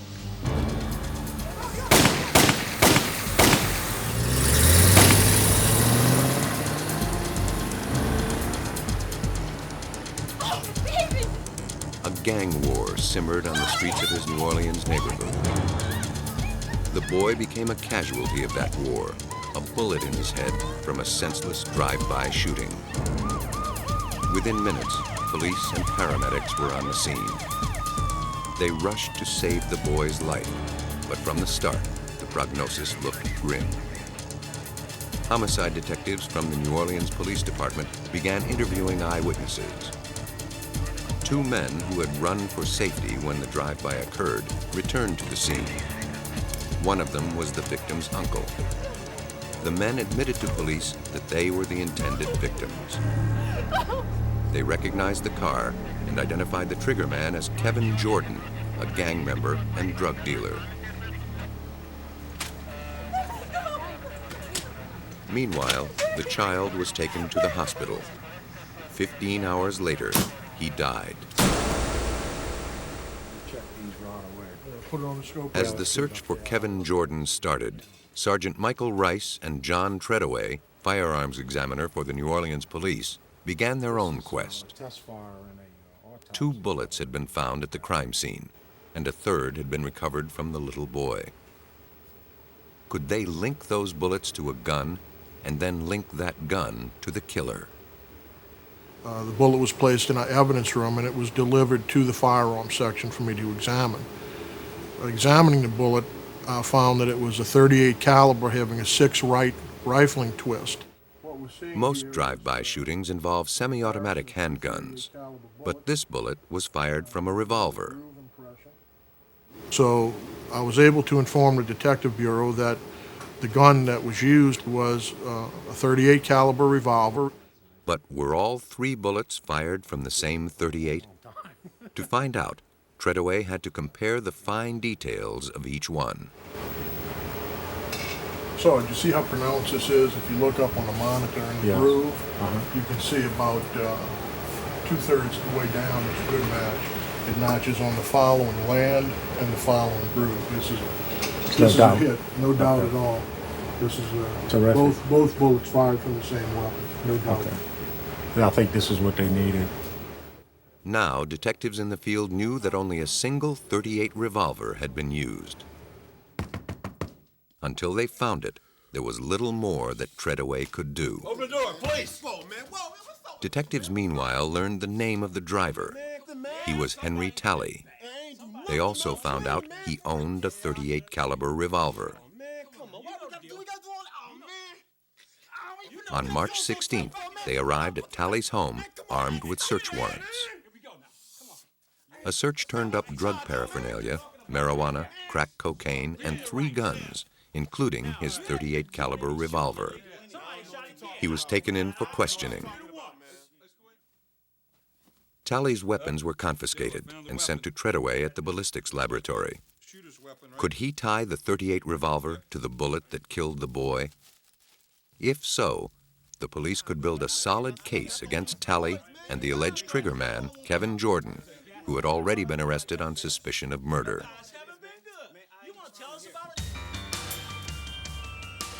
The first order of business was testing for fingerprints. Had Talley or Jordan last fired the gun and left prints on the trigger? Timothy Susano, a fingerprint expert with New Orleans Police Department, demonstrates how he finds them. Latent fingerprints, prints invisible to the naked eye, are developed in a 2-stage process. The first involves fumigating with superglue. Molecules of the glue will stick to a print.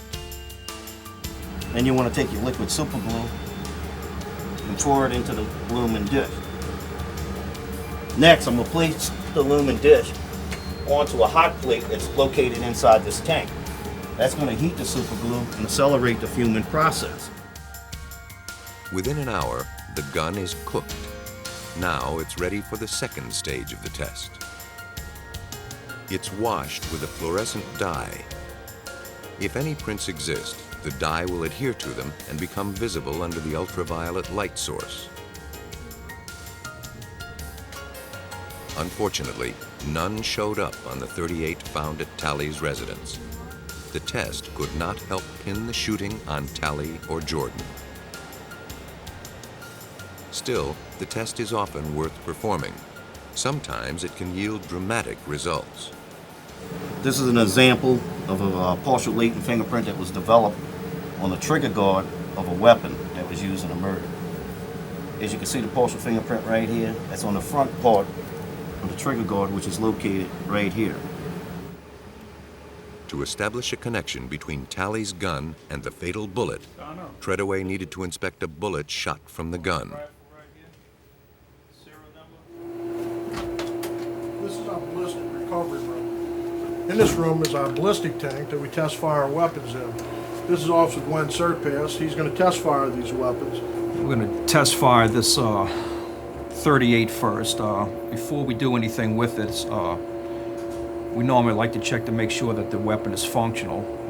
We make sure that there are no obstructions in the barrel and all the parts on the weapon are in place. I'm going to go ahead and load it.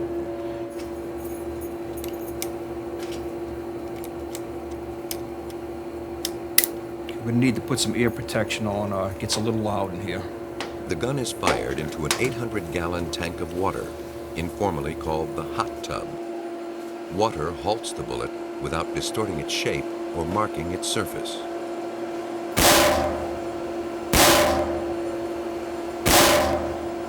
Once the weapon's fired, I then unload the weapon, remove the spent casings. The bullet retrieval system is simple but effective. A broom handle and a lump of silly putty. Once the bullet was recovered, its markings were examined and compared with bullets found at the crime scene. The match was undeniable. So I performed my test fire and examined the bullet, the test bullet, under the microscope with the 3 bullets that I received previously and determined that that gun had fired those 3 bullets. Talley's gun had indeed shot the little boy. Both Talley and Jordan were convicted felons, and by now the New Orleans police had enough evidence to charge Jordan with murder. But they suspected that the guns found in Talley's house had been used in other crimes. Could a new computer system implicate Talley in past crimes?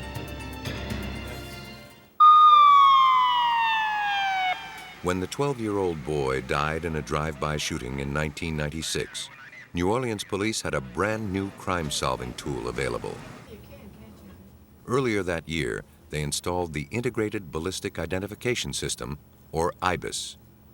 It dramatically speeds up the time it takes to match bullets from crime scenes to guns confiscated by police. Sergeant Michael Rice runs the IBIS operation. For him, it's a vast improvement from the old method. We would go and physically get these guns and test fire them and examine them on the microscope. Well, right now, with our IBIS system, we can now simply, as a matter of routine, test fire these weapons and put them into IBIS. This image will then be correlated and checked against all of our current database. And if this gun had been used in a crime, we will know about it in a very short period of time, perhaps within the hour. At the heart of IBIS is a sophisticated computer program linked to an elaborate microscope. Attached to the microscope are 2 tiny video cameras. When a test bullet is placed under one of the cameras, its magnified image appears on the screen. Greg McCrae is one of the New Orleans detectives trained to use the new system. We have the projectile, the bullet itself, mounted on a little fixture. with the information recorded on it. It's glued on here. I'm going to mount it to the machine, rotate it and lock it in. At the flip of a switch, the cradle begins to move, turning the bullet through one complete revolution, scanning an image of the bullet into the computer. As you can see, you see striations, you see groovings, you see markings. As we move it down, we'll take a picture of it. The machine digitizes this picture as it takes it. Now, when we process it, the picture is taken and then processed digitally from this machine into the next machine, the next computer, which will in turn correlate it. Built into IBIS is a program designed to scan each image for its distinctive pattern of marks or lines. Having picked it out, the program searches through its database looking for other images of bullets that match. Within less than a minute, it can scrutinize thousands of bullets, a task that would take a ballistics expert like John Treadaway years to perform. This part of IBIS is called bulletproof. A second subsystem, brass catcher, enables him to scan and match spent shells. The casing, which is the other section of the bullet, would be put in this area here and locked in here and secured. This particular microscope will take a picture with the camera mounted up here of the back end, or I should say the breech face of that casing. The breech face and also the firing pin, which is in this area right here. Now the computer records the shell's distinctive features, the positions and shapes of indentations left by the firing pin and tiny gouges left as it's ejected from the weapon. The operation is completed in 2 to 3 minutes. IBIS had been installed less than a month when a bullet from the .38 revolver that killed the 12-year-old boy was entered into it. There were no hits, no matches with the thousands of other bullets in the computer's database. But the system's real power was demonstrated with bullets test-fired from a second gun, a .45 caliber automatic found in Henry Talley's apartment. The firing pin, which we're looking at, if you look very closely, you can see this duck image right here, center in the firing pin itself. But this is very clear. We knew from looking at the screen that the probability of a match was very, very high. IBIS made a hit, implicating Henry Talley in another unsolved drive-by shooting. It was enough to strengthen the case against him regarding the death of the child. IBIS had proved itself on its first case. Prior to IBIS, this case would have probably been unsolved. It would have never picked up any additional follow-up unless there was a specific reason for it. We have uncovered and linked many cases involving homicides as well as shootings here in the city. And we made those links and those correlations and tied them all together by simply what Greg's doing right now. And we're kind of proud of what we do here, and I would not want to be without IBIS today. The death of the 12-year-old boy was solved partly by traditional ballistics work. But without the IBIS computer system, police would never have connected Talley's weapons to another crime that might have otherwise gone unsolved. Both Kevin Jordan and Henry Talley were convicted of first-degree murder and are now serving life sentences. By developing new ways to trace bullets to guns and guns to criminals, forensic detectives are increasingly able to turn a criminal's own ammunition against him. So long as there's a bullet, there's a clue. And so long as there's a clue, there's a chance to catch a killer.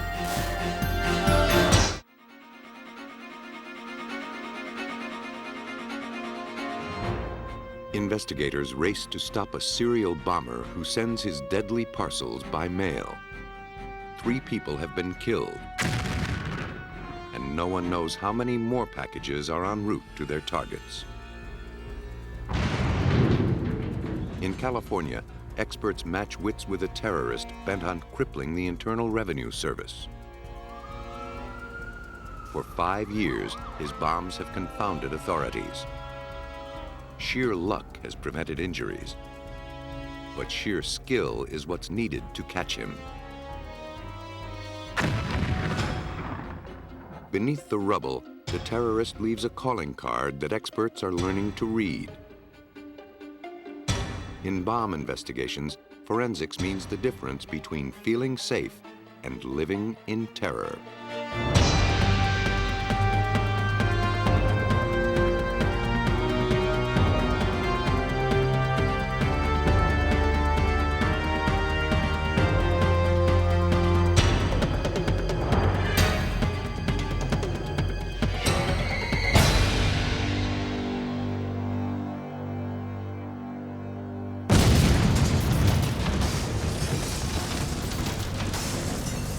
Fear is the terrorist's greatest ally.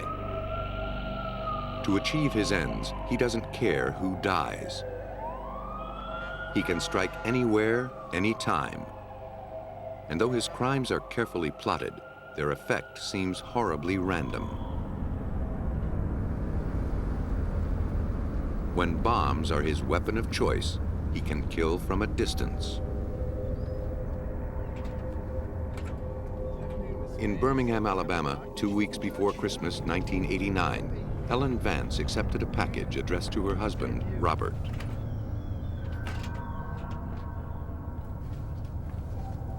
Federal Judge Robert Vance came in from his yard work to find the package on the table where his wife was wrapping gifts. Believing it contained magazines he'd been waiting for, he cut the string and opened the box.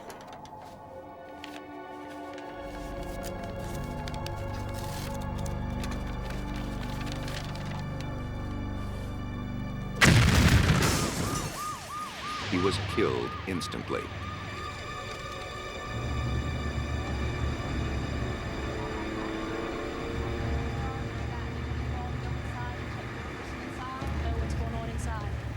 When paramedics arrived on the scene, they tried to help Helen Vance, who was standing nearby when the bomb exploded. She was temporarily deafened from the blast and in shock, unable to speak.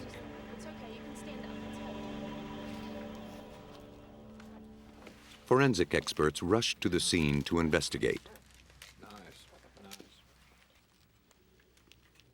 They collected nails embedded in the walls and ceiling, shards of steel pipe, and the remnants of the package itself. The explosion had hurled the shrapnel up to 3,600 miles per hour. Each fragment was carefully cataloged. Only the most meticulous work would allow authorities to catch a killer who struck from a distance. And that killer wasn't stopping. 150 miles away in Atlanta, 2 days after Judge Vance was killed, a package arrived at the 11th Circuit Court of Appeals, addressed to the clerk's office. A routine X-ray revealed the ominous silhouette of a pipe bomb. Before the shocked security officers could stop it, the package dropped to the floor.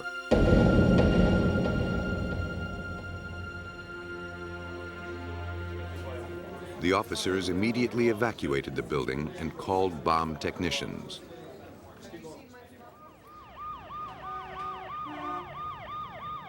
An alert posted after the death of Judge Vance described the device that killed him. The Atlanta bomb resembled the one in Birmingham. Though Vance's bomb was rigged to explode when the package was opened, the bomb techs had to assume this one could blow at any moment. The drop from the conveyor belt and routine handling in the post office could have rendered it unstable. Their Kevlar suits, 3 inches thick and weighing 80 pounds, provide safety only at a distance. If the tech is close to the detonation, the pressure from the blast would crush him. The first step was to photograph and X-ray the bomb to study its components. The X-rays revealed no timing device, so the techs breathed a little easier. I think the switch is going to be all right. We know the bomb. There was no reason to rush. Unless a bomb is rigged to a timer or strapped to a victim, bomb removal typically takes hours. Every step was planned, every motion rehearsed. As each maneuver was carefully completed, the bomb techs paused to ventilate their smothering suits and modify their strategy. As a precaution, the area around the building was kept clear of pedestrians and traffic.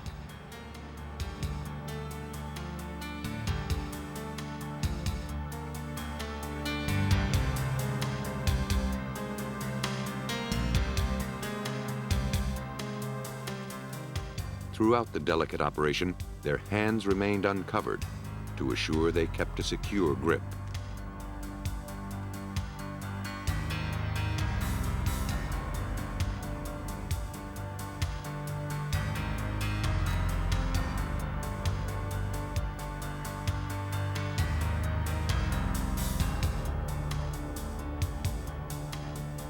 Once they were certain the bomb was stable, they lowered it into a bin and put it in an armored trailer.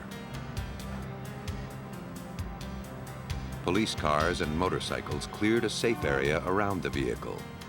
The convoy took the least populated route to the bomb range at the city landfill. The package was rendered safe, but this second bomb in 2 days had enormous impact. It suggested a serial bomber. Alcohol, tobacco, and firearms Special Agent Brian Hoback was assigned to the case. You got to remember who the targets were. 1, a judge, a federal judge. 2, people at the 11th Circuit Court of Appeals who had nothing to do with the judicial system other than administrative matters. But the bomber wasn't through.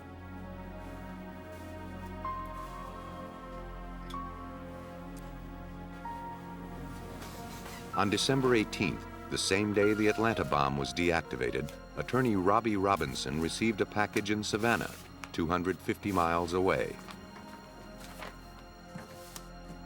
Like Judge Vance, Robinson had no reason to suspect anything sinister about the package sitting on his desk a week before Christmas.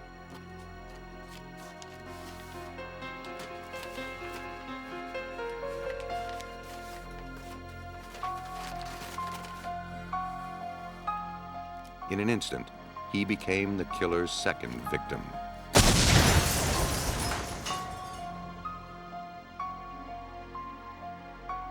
Investigators mapped out the direction of the explosion to better estimate the size of the bomb. They set up a grid and began the tedious task of collecting even the tiniest shreds of evidence. When investigators go to a crime scene, they're looking for physical evidence. That evidence in a bombing scene is everywhere. It's on the ceilings, it's on the ground, it's in the walls, it's in the furniture, it's in the victim's body, it's on the victim's clothing. First, we photograph. Then we grid the room so that we know exactly where that piece of evidence came from and we can articulate that to a jury. We got down on our hands and knees and collected that evidence, sifted it, stick it over a screen, shake the debris to see if we can't find components of whatever the device was that exploded. In that particular case, it was a pipe bomb inside of a cardboard box. One of the more insidious aspects of the bomb was the fact that dozens of nails, seen here in X-rays of the victim's body, were packed around the pipe, increasing the deadliness of the explosion. These nails matched those from Judge Vance's bomb and the package intercepted at the courthouse in Atlanta. The wrapping, found almost intact in Robinson's trash can, was also comparable to the other bombs. With 3 bombs in 2 days, time was precious. Agent Hoback and his multi-agency team struggled to find a link between the 3 targets. Why would someone single out this particular lawyer, judge, and court building? The bombing seemed like random strikes against the legal system. If that were true, the bomber would be hard to predict and harder to catch. They couldn't anticipate who the next victim might be, and it was likely that the bomb was already in the mail. His shot is peeled backwards on that. In the lab, experts studied the nails, pieces of pipe, bits of wire, and package remnants collected from the exploded bombs. They took inventory of the most minute details. Barely perceptible markings, fragments of logos, tiny pieces of packaging, all may lead to manufacturers or retail outlets or directly to a killer. But in this case, the items surviving the blast were too generic to tell them anything.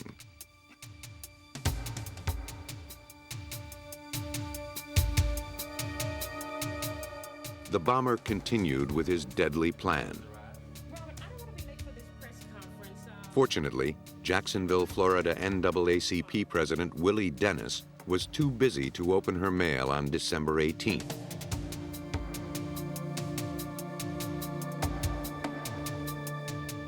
Learning of Robinson's death in Savannah and warned by her friends to be wary of any packages, she called her secretary the next day to advise him not to open the parcel on her desk.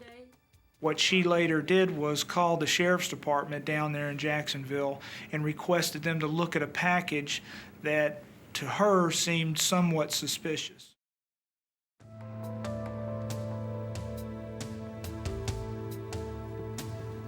The technicians noted it was identical to packages used in the previous bombings.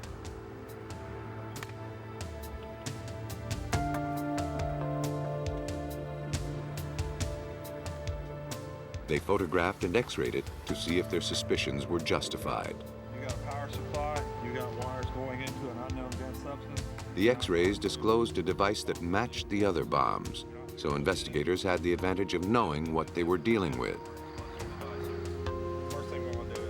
The technicians used a mechanical device to disable its firing system. The package had been successfully ripped apart. Still wary of an explosion, technicians carefully pulled the unexploded pipe bomb from the office while maintaining a cautious distance.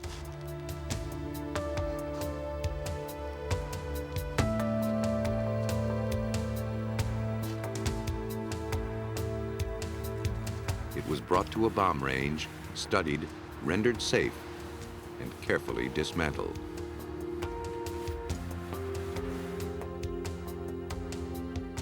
Left behind in the office were the now familiar nails and brown paper with red and white mailing labels. Like most mail bombers, this one affixed more than enough postage to assure his package was delivered. This parcel also contained something surprising, a roll of hate mail. It included a copy of a threatening letter sent to a Jacksonville television station. The postmark linked it to an Atlanta post office. So now the agents knew the bomb was probably sent from Georgia. The physical evidence was building.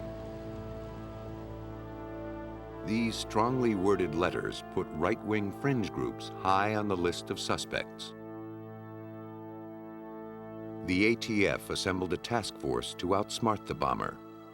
Terry Pelfrey, a bomb technician with the Georgia Bureau of Investigation, was called into the group's monthly lunch meeting.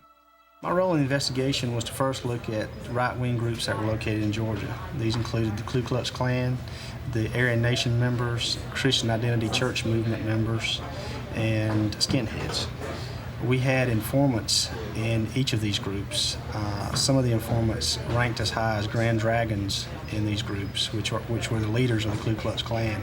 There was no talk within the right-wing movement groups that would give us any indication of bomb suspects in these groups. At the December 19th meeting, an ATF agent outlined the similarities among the recent bombing incidents. After considerable effort, did you see anything you recognize? He passed around pictures of the bomb recovered at the courthouse and described what he knew of its construction. The device consists of a pipe bomb with flat welded end plates. The description struck a spark of recognition for ATF bomb expert Lloyd Irwin. The bombs resembled one he saw in 1972. Though he had inspected more than 3,000 bombs in his career, he had a feeling this was the work of the same bomber. The minute I looked at it, I saw some characteristics of this bomb that reminded me of the 1972 bomb. That being that it had square end plates held with a bolt through the center. I only had one bolt, but still it was the same technique. How about drawing me a picture? He hadn't seen another like it in more than 15 years. From memory, Irwin sketched the 1972 bomb. You learn that the guy, even though he changes his technique, if he's made them before, he'll keep something similar because he knows it worked before. Why trash it when he can make it work again? So he might modify it, but he'll still have some similarities of something that he's done before. Did we get him? Yeah. For Irwin, the construction of the devices bore the signature of the 1972 bomber. Right after the meeting, he called Special Agent Hoback. So Lloyd Irwin called me back at the office to advise me that he had seen only one other device like this in all the years that he had been involved in these types of investigations, and he gave me the name of the man who had been convicted of possessing that device in 1972. That man's name was Walter Leroy Moody. Roy Moody had been convicted of building a bomb he intended to send to the man who had repossessed his car. The bomb's real victim, however, was Moody's wife, Hazel, who inadvertently opened the package, injuring her hand and eye and severely burning her face. Roy Moody went to prison, and Hazel was granted a divorce. The ATF began taking a closer look at Roy Moody. We eliminate suspects by different things. Motive might be one way to eliminate them, whether their presence was actually in the area. There's a number of ways to eliminate suspects. However, what we were doing with other suspects by eliminating them, we could not do with Walter Leroy Moody. At this point, most of the evidence linking Moody to the bombings was circumstantial. The investigators now had to positively link the components of the bombs to the suspected bomber. For that, they relied on the ATF Forensics Lab in Atlanta. By analyzing the chemical composition of the detonators and primers, experts determined who manufactured them. Fortunately, the company had very limited distribution in the Southeast. The manufacturer provided a list of the stores that sold their product. Meanwhile, the ATF noted further similarities between Moody's 1972 bomb and the recent ones. All used cardboard boxes, metal pipes with square end caps and a rod, flashlight batteries, and flashlight bulbs. So investigators would have more first-hand information. Specialists recreated and detonated the bombs.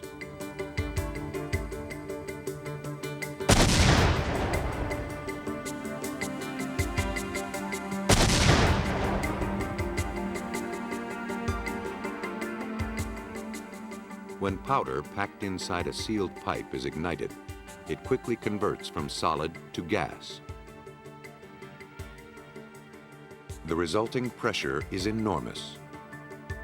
In an instant, the pipe bursts, sending razor-sharp fragments of steel and nails in all directions at deadly speed.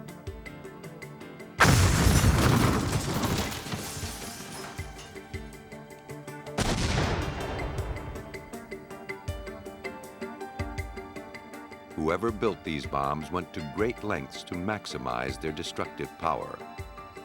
They were made for only one purpose: to kill.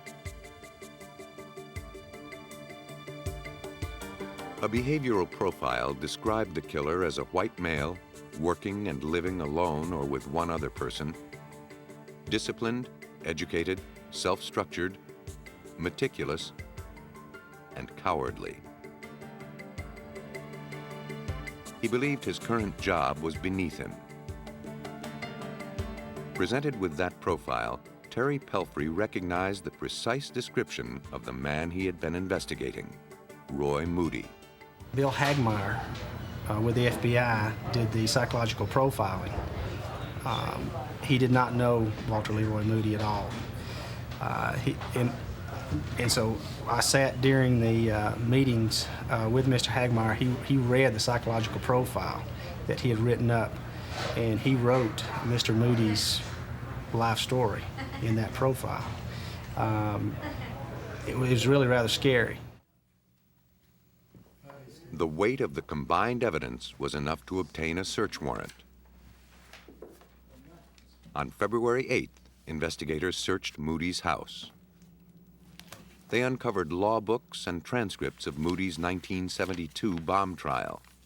As we found in his transcripts during this search warrant, the highlighted areas where we matched forensically the evidence from the explosive site to the evidence that was found within his home and his workshop. All that matched in 1972, so in 1989, Mr. Moody gets smarter. He thinks he gets smarter. But it was the clues detectives failed to find that raised their suspicions further. We knew that Mr. Moody kept his books from school because he had his law books. However, he didn't have his chemistry books. We also did not find the weapons that apparently Mr. Moody owned. We knew he owned some because he had ammunition in the front seat of his pickup truck. So where were those weapons? Following a lead, investigators secured permission to search the basement of a house in Chamblee, Georgia, where Moody rented storage space.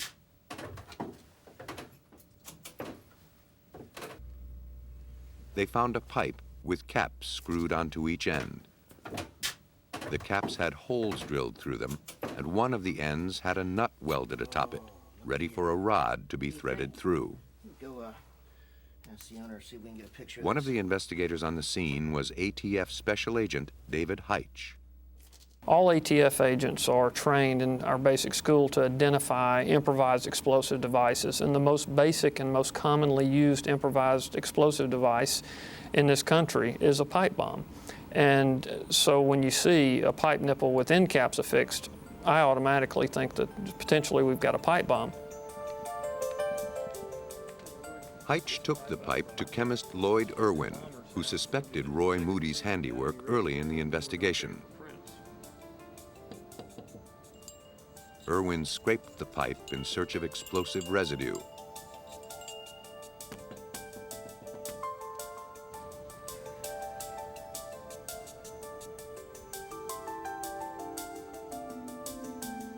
His analysis yielded only rust. The pipe may have been a prototype, but agents had no way to prove it. They just didn't have enough to make their case.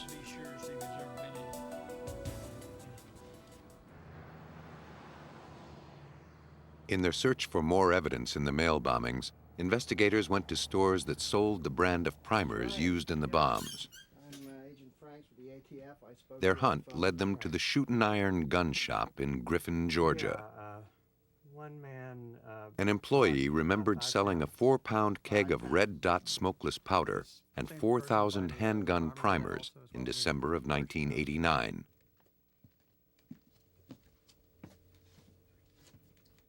The large purchase stuck in his mind. Red Dot was the powder used in the December bombs, and 3,200 primers were needed to fire them. In a photo lineup, the clerk chose Roy Moody as the customer. Investigators felt they had their man. On July 10, 1990, Roy Moody was arrested and held without bail. Police also brought into custody his wife, Susan, as a possible accomplice. She was permitted a bond.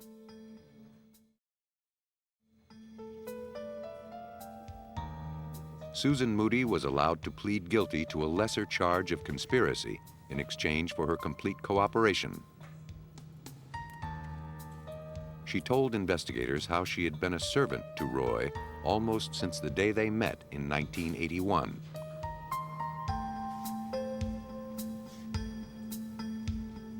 She said Roy taught her to cover her trail, use disguises, buy materials, and mail packages far from home.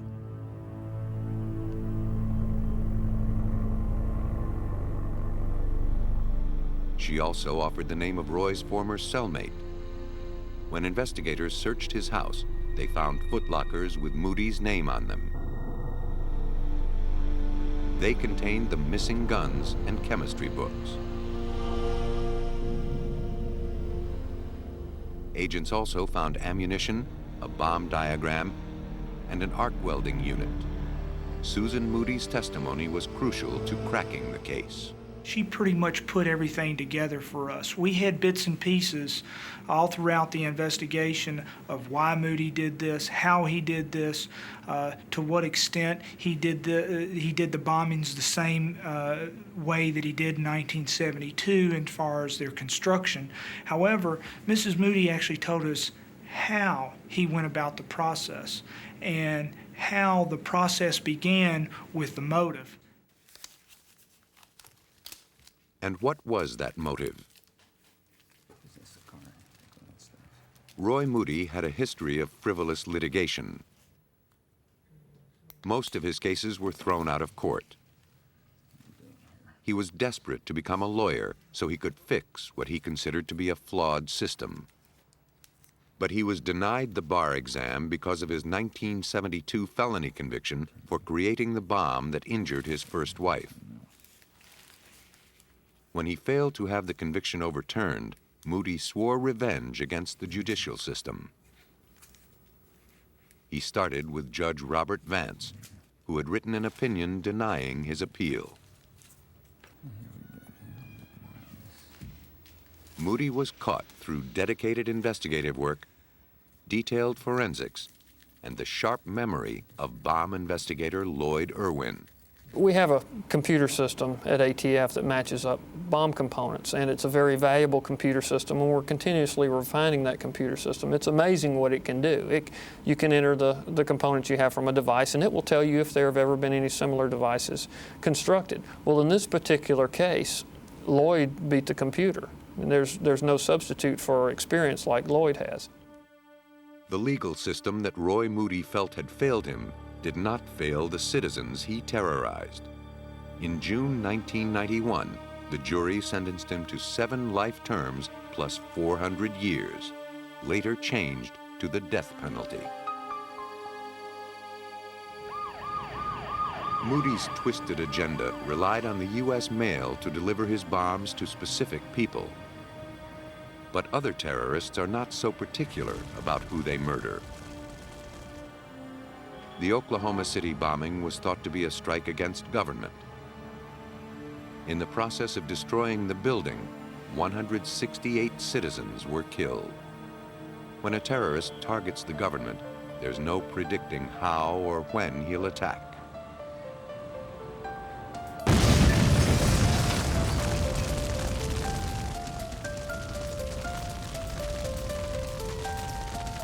In the early morning hours of February 22, 1990, the West Los Angeles Fire Department answered a routine call to douse a burning truck around the corner from their station.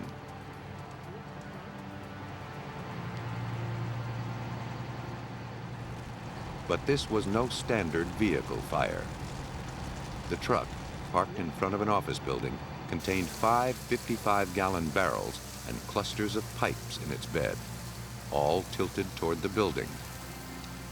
The pipes were improvised mortars designed to lob pipe bombs. Some had already launched. To keep the barrels from rupturing, firefighters used gentle pressure to cool them and extinguish the fire. Bomb technicians were called in. Members of the Los Angeles Police Department bomb squad rushed to the scene. As they suited up, firefighters explained what they had found. bomb squad detective Joe Powell realized that a huge catastrophe was narrowly averted. The fire department described that the drums were cherry red hot because of the fire, and they put the fire out with the water hose that they normally use. The fire department was extremely lucky that the device did not detonate on them when they were putting the fire out. Powell's primary concern was to be sure there were no secondary devices, so he checked the 5th floor, where windows had been broken by the homemade mortar rounds. The bombs penetrated the office of the IRS, which occupied the 5th floor, but damage was minimal.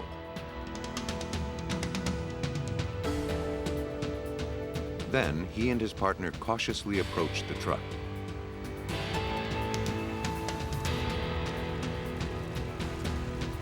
They needed to determine whether the truck was booby-trapped, since their first priority is to keep people from getting hurt.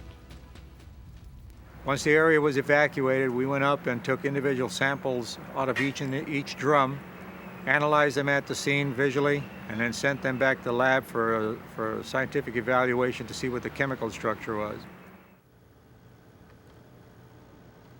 The contents of the barrels were sent to the lab. Using a gas chromatograph, the samples were broken down into their chemical components.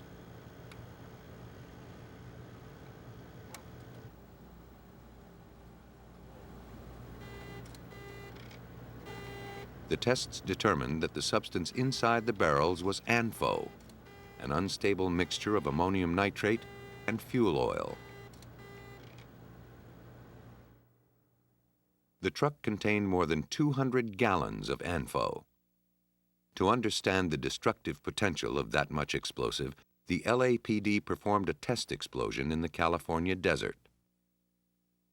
They filled a pickup truck with a combination of ANFO and TNT to simulate the conditions at the IRS building.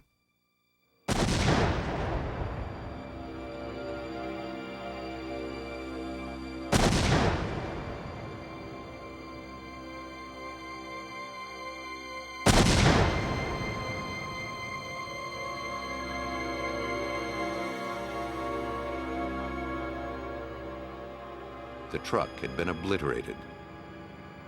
Wreckage littered the desert floor.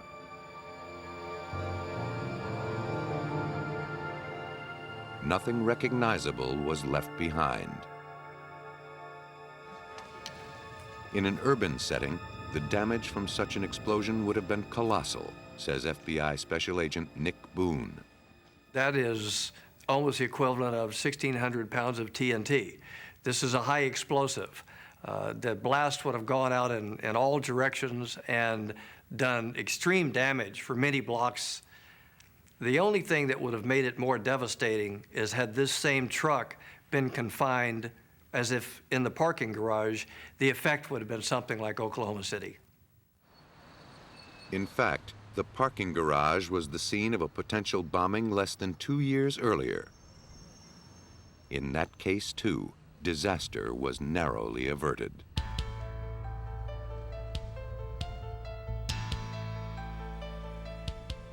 The IRS building had been the target of bombings before.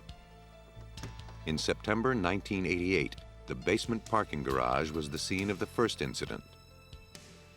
Detective Powell and the bomb squad disarmed a 1971 Toyota at this address.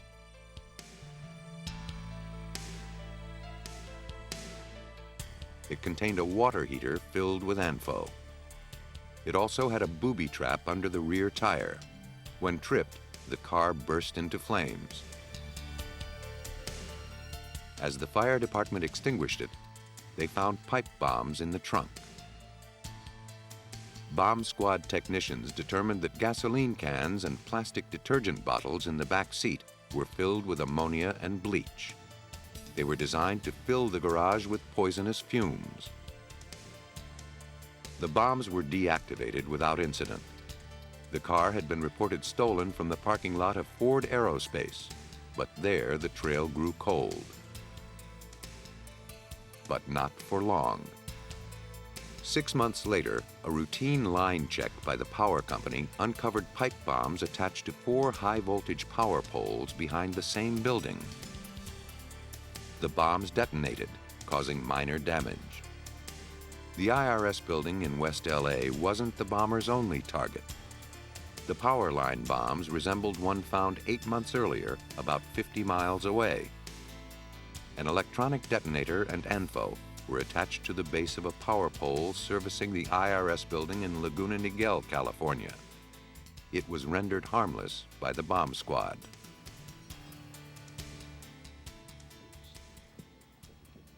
It was clear the bombings were related.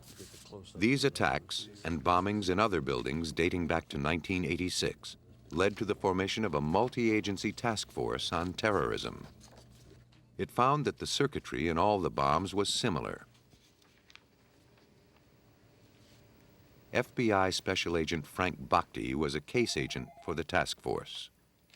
All explosive devices, especially serial bomber explosive devices, have a specific signature or type of construction unique to the bomb maker.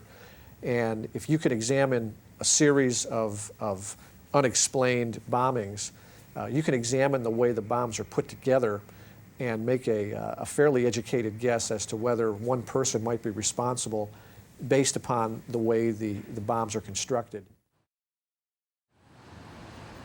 Besides the design similarities, all the bombings shared a common target, the Internal Revenue Service. We began investigating in several directions. One was to try and find other similar bombings that were committed in this area and to see who was either convicted of those bombings or suspected. We also went in the direction of states' rights, anti-government, anti-IRS groups, because they would logically be the kind of people that might attack the buildings and go after IRS. A potential lead arrived in the mail. In letters sent to the newspaper and to the IRS building, a group calling itself Up the IRS Incorporated claimed responsibility for the truck bombing, as it had the 1988 car bomb attack. Boone considered the letter authentic, as it contained information about the bomb not made public. The envelopes were addressed by hand, giving investigators a writing sample, but they had nothing to compare it against. A more immediately helpful clue was a digital watch used as a timing device.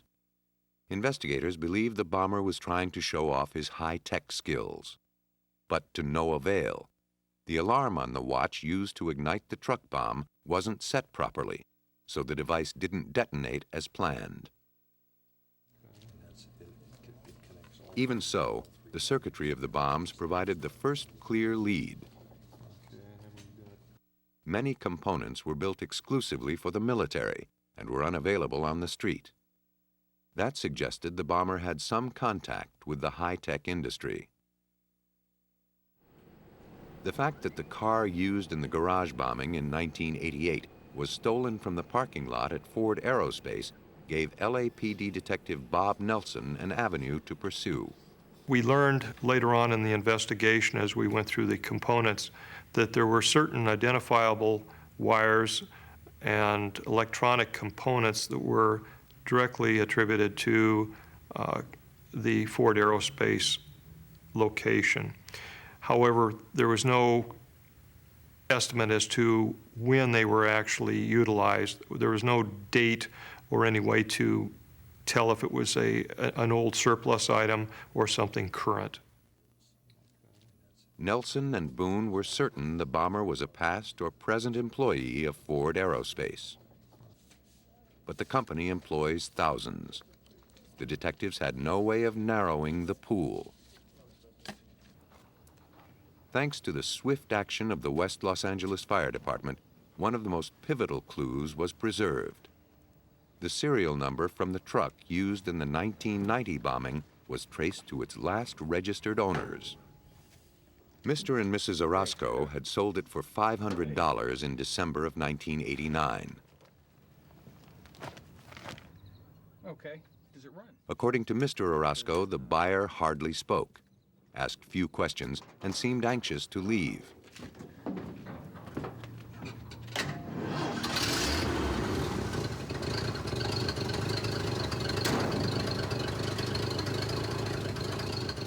He didn't haggle over the price, and he paid cash. The name he signed on the title form was James T. Harmon.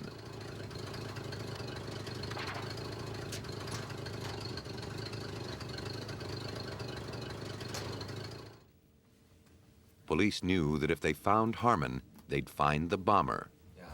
But what did he look like? A police artist brought an identikit to the Orozcos to create a composite sketch. Oh yeah. It was. There was some balding going on. It contains hundreds of overlays of generic facial features. The style, straight. By mixing and matching, the artist slowly fashioned a likeness of the suspect that the witnesses were satisfied with. An initial check with FBI, ATF, and LAPD files came up empty. In the meantime, the bomber struck again. On the morning of March 31st, 1991, mortar fire buffeted the parking lot and roof of the IRS Service Center in Fresno, California. No one was hurt. The 13 missiles were launched from a vacant lot, where investigators collected extension cords, wiring, and crumpled newspaper used as packing. They also picked up a digital watch timing device and aerospace circuitry. Agent Boone knew the same bomber was responsible, and he knew he and Detective Nelson were getting closer to catching him. I took one look at it, saw many of our components, and knew this is our bomber again. This is our serial bomber. But this time he slipped up, and we got the major break of the case.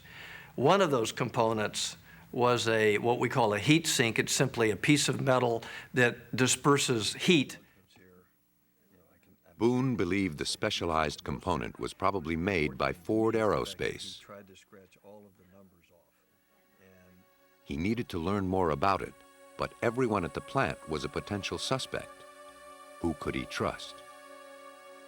Discreet inquiries about the component brought him nothing. Frustrated, getting nowhere, he showed it to the assembly engineer, taking the chance he wasn't the bomber.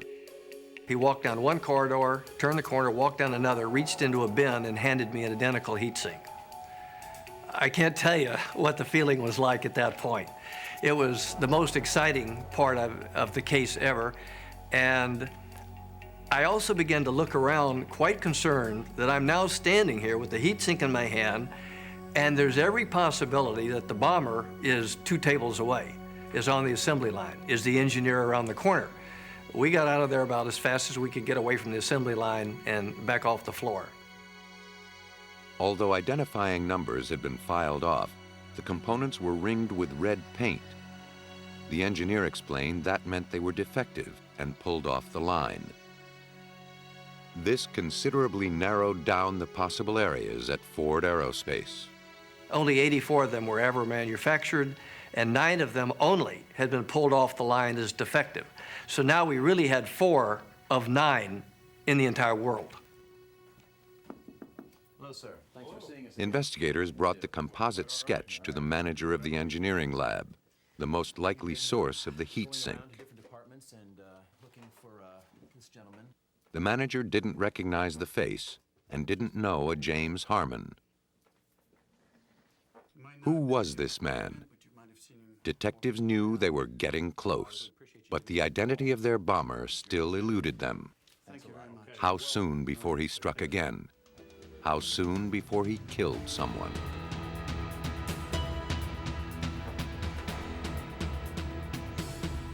As their search for the bomber continued, Agent Boone and Detective Nelson received a call from the lab manager. After thinking about it, he did in fact recognize the face in the police sketch. It bore a resemblance to an engineer in the large-scale inspection lab. It looked like a man named Dean Harvey Hicks.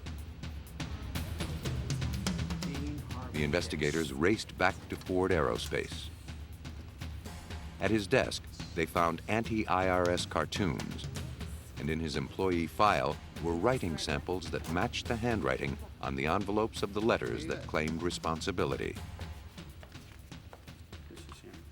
Once we reached a part of the investigation where we were at Ford Aerospace, and Nick Boone pulled open the personnel file and made the comparison with the photograph and the handprinting and handwriting, we knew that Dean Harvey Hicks was our suspect.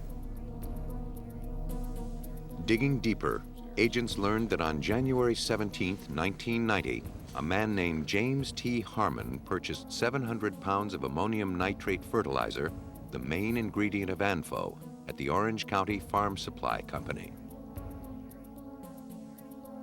James T. Harmon was the name on the DMV form submitted after the purchase of the truck used in the 1990 bombing. The handwriting on the receipt matched that of Dean Harvey Hicks. Incriminating handwriting was also found at the scene of the Fresno bombing, placing Hicks at the scene. He had figured on some newspaper how far his mortar bombs would fire, how much powder would send the bomb how far, and he had worked this out on this piece of newspaper. He then wadded that up and actually used it for packing in the Fresno device. We had that also. When we straightened that out and were able to look at the numbers on a flat surface, we were able to actually also match those to his handwriting. Agent Boone and Detective Nelson tallied the evidence. Hicks had been off work when each of the bombs was planted. He had access to all of the items linked to Ford Aerospace. He matched the description of the purchaser of the truck used in 1990, and his handwriting matched the letters claiming responsibility. But detectives didn't know if he was acting alone. Before they arrested him, they kept an eye on him. Surveillance continued while the arrest warrant and search warrants were being prepared, while we looked into his past to determine whether or not there was other people involved with him. At a point in the investigation, we believe that there may be some interest in him constructing another device. We initiated the search warrant and the arrest warrant the following day. His arrest came on July 11, 1991.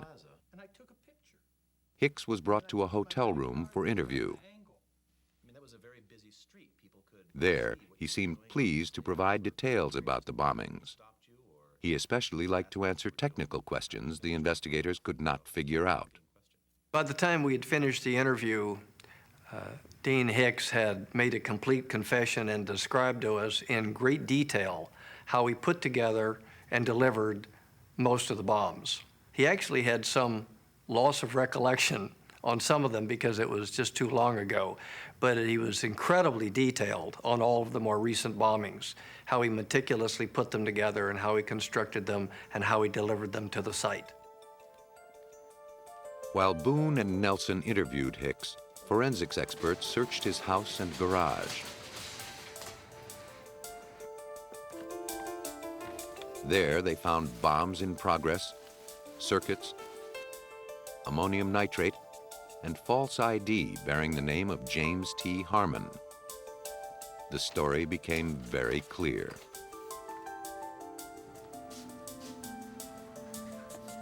His co-workers at Ford Aerospace knew that Dean Harvey Hicks despised the IRS. But they didn't know he was stealing parts from the workplace in order to attack the government agency.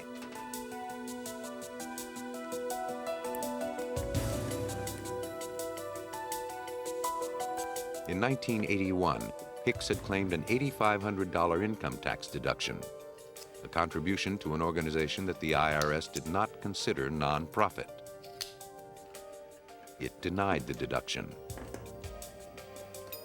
Hicks claimed that the IRS employee he spoke with laughed at him, so he used his electronics expertise to exact his revenge. Though he claimed to be part of a group, the Task Force on Terrorism determined that Hicks acted alone. Organized groups are not always responsible for acts of domestic terrorism. One person can do just as much damage with a little bit of explosive knowledge as an entire terrorist organization. And I think in the past, we would always tend to look at the organized terrorist organizations being responsible for some of the acts. I think Mr. Hicks has shown everyone that one person acting alone can be just as deadly and just as dangerous as a large group. As clever as Dean Harvey Hicks was, the tireless efforts of investigators like Agent Nick Boone and Detective Bob Nelson finally ended his reign of terror. Finding him guilty on 4 counts of using destructive devices against a federal facility, a jury sentenced Hicks to 20 years in prison. Ironically, he was also ordered to pay more than $335,000 to the Internal Revenue Service. The crimes of Dean Hicks and Roy Moody were personal vendettas disguised as political statements. Like all acts of terrorism, the senseless deeds of these desperate men accomplished nothing. Despite its mystique, terrorism is a crime like any other. And like all crimes, the perpetrator can't help but leave clues behind. With each new case, forensic detectives refine their ability to trace those clues back to the criminal.